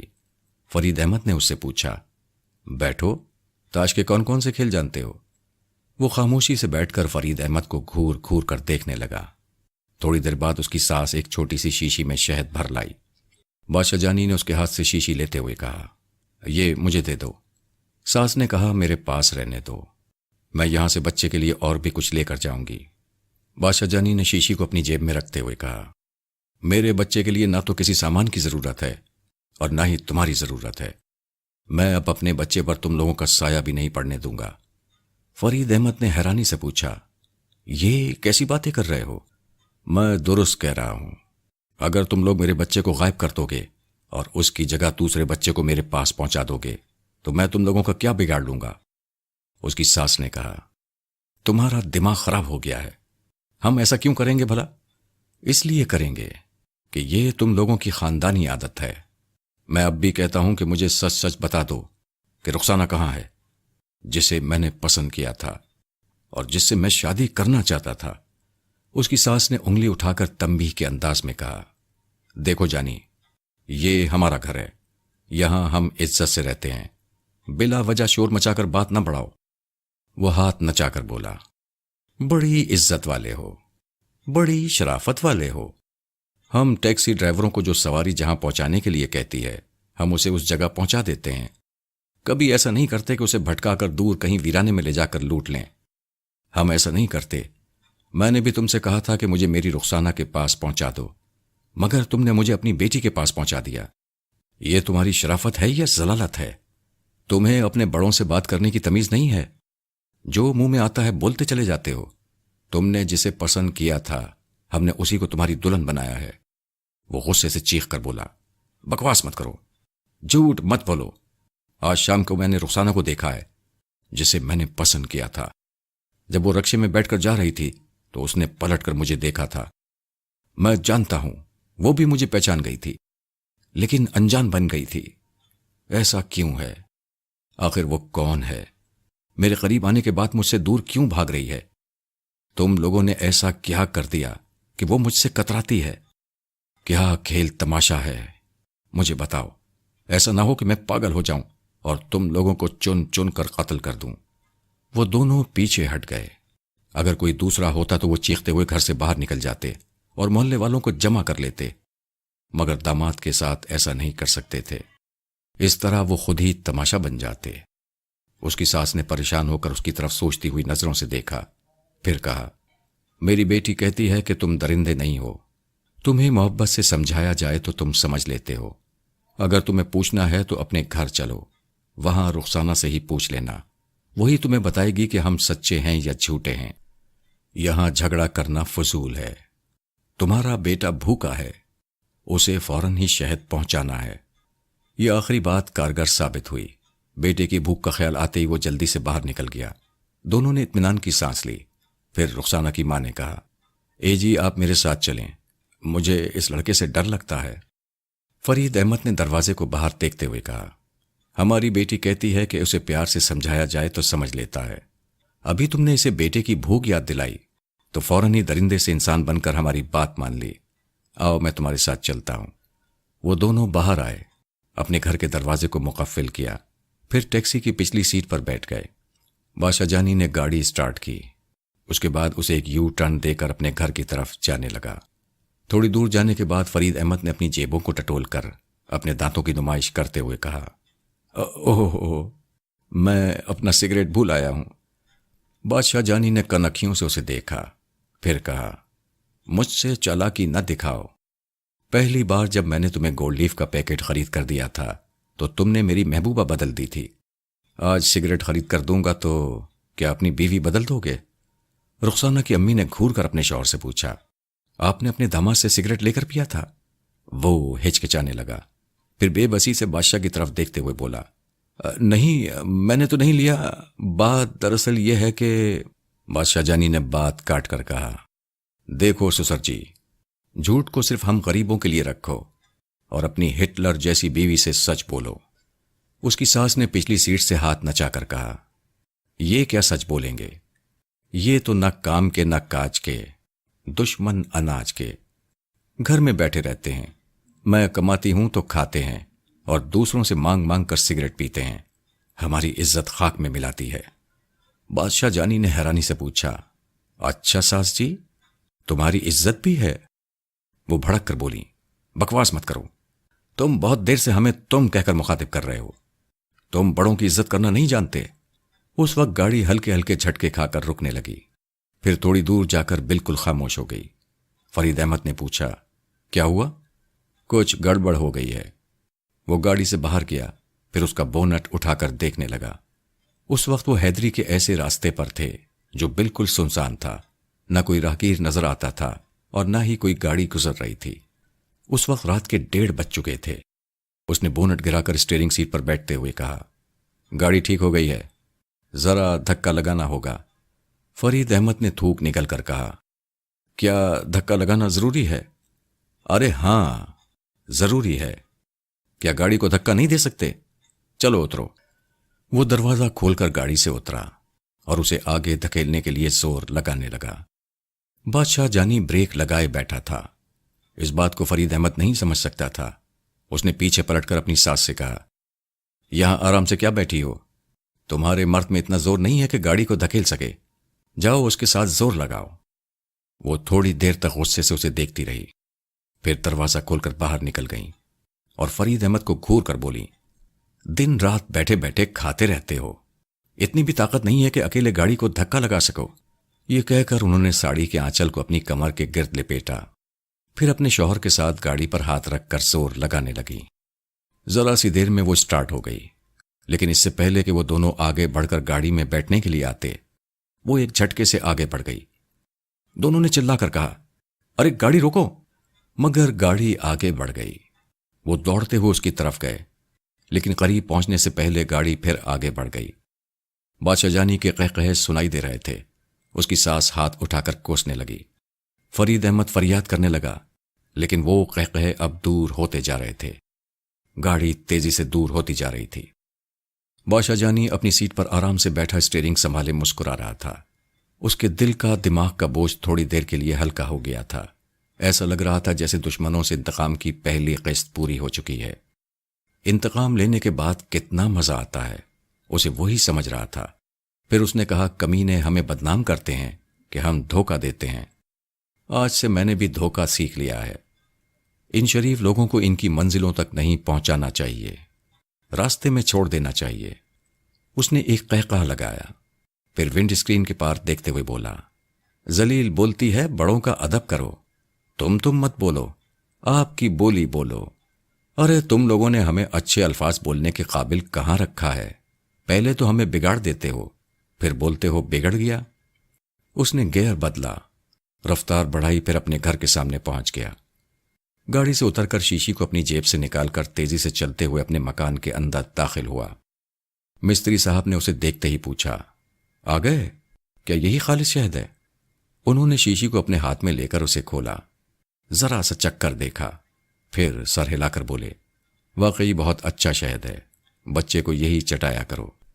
رخسانہ نے شیشی کو لیتے ہوئے بادشاہ جانی سے پوچھا، امی نہیں آئی؟ نہیں، وہ تمہارے ابو کے ساتھ سڑک پر ٹہل رہی ہیں۔ مستری چاچا نے پوچھا، کیا مطلب؟ وہ تو یہاں آنا چاہتی تھیں؟ ہاں آنا چاہتی تھیں، مگر میرے سسر صاحب نے فرمایا کہ یہاں کمرہ ایک ہے، میاں بیوی اپنے بچے کے ساتھ یہاں سوئیں گے تو ان دونوں کو جگہ نہیں ملے گی، سب کے سب ایک ہی کمرے میں نہیں رہ سکتے، اس لیے وہ نہیں آئے۔ مستری چاچا نے قائل ہو کر کہا، ہاں یہ بات تو درست ہے کہ یہاں ایک کمرے میں سبھی کو تکلیف ہوگی، مگر اس سے کیا فرق پڑتا ہے؟ جانی تم تو ٹیکسی کی پچھلی سیٹ پر سو کر بھی رات گزار سکتے تھے۔ یہاں کسی بزرگ کا ہونا بہت ضروری ہے، بچہ ہماری بہو کو پریشان کرے گا۔ مستری چاچا کی بیگم نے اٹھتے ہوئے کہا، بہو تم اتنی پیاری لگتی ہو کہ تمہیں چھوڑ کر جانے کو جی نہیں چاہتا، مگر رات بہت ہو گئی ہے، میں کل پھر آؤں گی۔ انہوں نے آگے بڑھ کر رخسانہ کی بلائیں لیں، پھر اپنے پرس سے 100 روپے کا ایک نوٹ نکال کر بچے کی مٹھی میں پکڑا دیا۔ اس کے بعد دعائیں دیتی ہوئی کمرے سے باہر چلی گئیں۔ جانی مستری چاچا کے ساتھ چلتا ہوا باہر آیا۔ وہاں بیگم نے کہا، جانی تیری بیوی بہت ہی ملن نثار، سگھڑ اور سمجھدار ہے، تو اس کے پاؤں کی دھول بھی نہیں ہے۔ دیکھو چاچی، مجھے اتنا تو نہ گراؤ، یہ بھی تو سوچو کہ اس کا آدھا چہرہ ہے۔ ارے آدھے چہرے سے کیا ہوتا ہے؟ چہرے کو نہیں دیکھا جاتا، عمل اور حسن سلوک کو دیکھا جاتا ہے۔ چاچی یہی تو تم نہیں سمجھتی، چہرہ دیکھا جاتا ہے، اور چہرے کو جب غور سے دیکھو گی نا تو سب کے آدھے چہرے نظر آئیں گے۔ چاچی نے اسے گھور کر دیکھا، پھر پوچھا، یہ فلسفہ ہے یا نشے میں بول رہا ہے؟ اپنی زندگی میں جو ہو رہا ہے وہی بول رہا ہوں۔ تم نے رخسانہ کو تو دیکھا ہے، مگر اس کے آدھے چھپے ہوئے چہرے کو نہیں دیکھا۔ کیا ہے اس کے چھپے ہوئے چہرے میں؟ جھوٹ اور فریب۔ اب جانے دو چاچی، رات بہت ہو گئی ہے، تم لوگوں کو نیند آ رہی ہوگی، میں بحث کرنا نہیں چاہتا۔ وہ دونوں گاڑی میں بیٹھ کر چلے گئے۔ بادشاہ جانی نے اپنی ٹیکسی مکان کے احاطے میں پارک کی، دونوں ٹیکسیوں کو لاک کیا، پھر مکان کے اندر آ گیا۔ رخسانہ بچے کو بڑے پیار سے سہلا رہی تھی، ممتا بھری نظروں سے اسے دیکھ رہی تھی۔ آہٹ سن کر اس نے اپنے جانی کو دیکھا۔ جانی دروازے کو بند کرنے کے بعد دروازے سے ٹیک لگا کر کھڑا ہو گیا اور وہیں سے رخسانہ کو دیکھنے لگا۔ اس نے شرما کر نظریں جھکا لی۔ وہ بولا، تم مجھے دیکھ کر شرما رہی ہو؟ جیسے ابھی تمہارے پاس آؤں گا، مگر میں نہیں آؤں گا۔ رخسانہ نے آہستگی سے نظریں اٹھا کر اسے سوالیہ نظروں سے دیکھا، پھر یقین سے کہا، تم آؤ گے جانی؟ وہ ایک ایک لفظ پر زور دیتا ہوا بولا، میں نہیں آؤں گا۔ رخسانہ کا سینہ سانسوں سے بھر گیا، پھر وہ آہستہ آہستہ سانس چھوڑتے ہوئے بولی، مجھے بھی ایک کانٹا چبھ رہا ہے، اور وہ تمہاری دیوانگی کا کانٹا ہے۔ میں تمہارے ظلم کو سہتے سہتے تمہارے ہاتھوں خوشی سے مر جاؤں گی، مگر یہ برداشت نہیں کر سکتی کہ تم مجھے چھوڑ کر کسی اور کے دیوانے کہلاؤ۔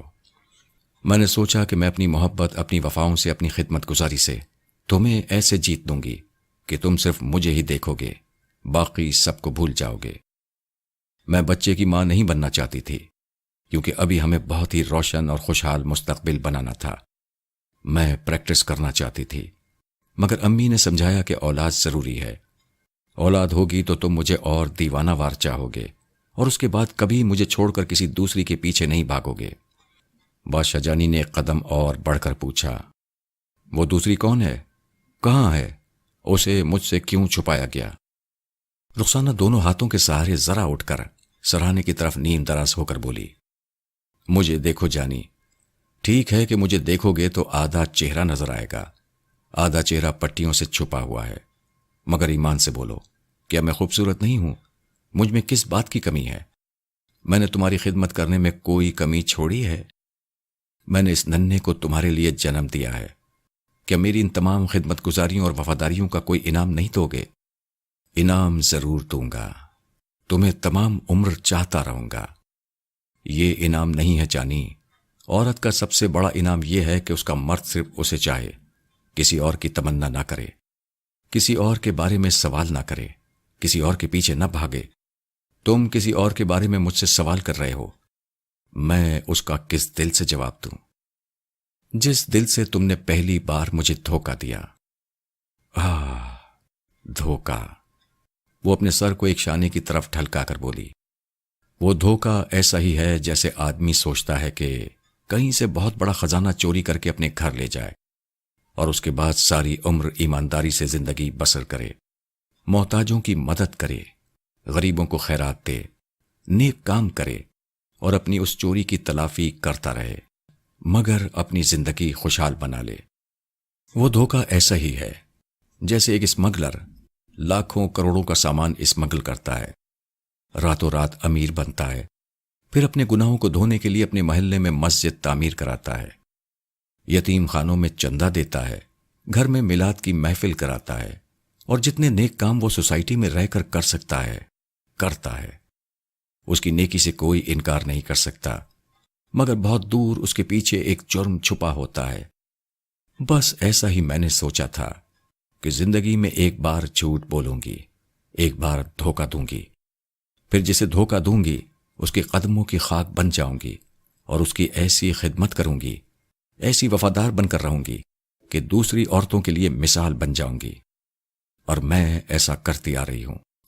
کیا تمہارے ایسا کرتے رہنے سے وہ ظلم ختم ہو جائے گا جو مجھ پر کیا گیا ہے؟ میں سمجھتی تھی وہ ظلم ختم ہو جائے گا، تم اس بات کو زیادہ محسوس نہیں کرو گے، رفتہ رفتہ سر سے پاؤں تک میرے ہو جاؤ گے، تمہاری سوچ بھی میرے لیے ہوگی، اور میرے گھر والے کبھی سوچ بھی نہیں سکتے تھے کہ تمہاری یہ دیوانگی قائم رہے گی۔ یہ دیوانگی مرتے دم تک قائم رہے گی۔ مجھے بتاؤ وہ کون ہے اور کہاں رہتی ہے؟ جب میں یقین کر لوں گی کہ اب بتانا ہی ہوگا تو بتا دوں گی، لیکن وہ وقت آنے سے پہلے میں کہتی ہوں کہ میری اور میرے بچے کی محبت کو اپنی نگاہوں میں، اپنے دل کے ترازو میں تول لو۔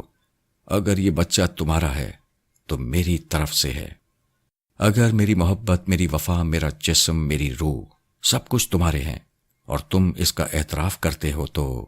وہ بات پوری ہونے سے پہلے بولا، میں مانتا ہوں، ان سب باتوں کو مانتا ہوں، میں تمہاری عزت بھی کرتا ہوں، تم سے محبت کرتا ہوں، میں تم سے دور نہیں رہ سکتا، تمہیں چھوڑنے کا خیال نہیں کر سکتا۔ اگر یہ ظلم تم پر کروں گا تو یہ مجھ پر ظلم ہوگا، اس سے بڑھ کر میری محبت تمہارے لیے اور کیا ہو سکتی ہے؟ میرے جانی، جب تم مجھ سے اتنی محبت کرتے ہو تو مذہب کی روح سے، قانون کی روح سے اور تہذیب کے حوالے سے اپنی بیوی کے سامنے کسی غیر عورت کا ذکر نہیں کرنا چاہیے۔ کجا یہ کہ تم مجھ سے ایک پرائی لڑکی کا پتہ پوچھ رہے ہو؟ وہ میرے لیے پرائی نہیں ہے، وہ میری پہلی محبت ہے، میری پہلی آرزو ہے، میں اس کے بغیر نہیں رہ سکتا۔ میرے اندر کیسی بے چینی ہے میں بیان نہیں کر سکتا۔ بس ایک بار میں اس سے مل لوں گا اور اس سے معلوم کر لوں گا کہ اس نے مجھے دھوکہ کیوں دیا، اس نے مجھے تمہارے حوالے کیوں کیا۔ جب مجھے جواب مل جائے گا، جب میں مطمئن ہو جاؤں گا تو یہ سارا قصہ ختم کر دوں گا۔ میں تمہیں سمجھا رہی ہوں، مجھ پر بھروسہ کرو۔ وہ تم سے محبت نہیں کر رہی تھی، اگر محبت کرتی تو دلہن بننے سے پہلے تمہیں چھوڑ کر نہ بھاگ جاتی۔ کیا وہ بھاگ گئی تھی؟ اسے بھاگنا ہی کہتے ہیں کہ تمہاری زندگی میں آنے کے بجائے وہ تم سے کترا کر نکل گئی۔ میں تم پڑھے لکھے لوگوں کی لچھے دار باتوں میں نہیں آ سکتا، مجھے ایک بار اس سے ملا دو۔ میں 4 ماہ پہلے اس کا پتہ ٹھکانہ جانتی تھی، لیکن اب مجھے نہیں معلوم کہ وہ کہاں چلی گئی ہے۔ ہو سکتا ہے کہ یہ شہر چھوڑ کر ہی چلی گئی ہو۔ اس نے ایک انگلی سے زمین کی طرف اشارہ کرتے ہوئے کہا، وہ اسی شہر میں ہے۔ میں نے آج شام کو اسے اپنی آنکھوں سے دیکھا ہے اور اسے اچھی طرح پہچانا ہے۔ اس نے بھی مجھے اچھی طرح پہچان لیا تھا۔ رخسانہ نے حیرانی اور ذرا بے یقینی سے اسے دیکھا، پھر پوچھا، کیا اس سے تمہاری ملاقات ہو چکی ہے؟ ہاں، ایسی ملاقات جسے میں کیا نام دوں، میری سمجھ میں نہیں آتا۔ وہ مجھ سے ملتے ملتے بچھڑ گئی۔ وہاں صدر میں اتنی بھیڑ تھی کہ میں اس کے قریب نہ جا سکا۔ وہ رکشے میں بیٹھی بیٹھی مجھ سے دور ہوتی چلی گئی، پھر میری نظروں سے اوجھل ہو گئی۔ رخسانہ نے بے اختیار اطمینان کی سانس لی۔ خیال آیا کہ جانی اس کے رد عمل کو پڑھ لے گا، اس لیے وہ جلدی سے سنبھل کر بولی، کیا اس سے ظاہر نہیں ہوتا کہ وہ تم سے دور بھاگ رہی ہے؟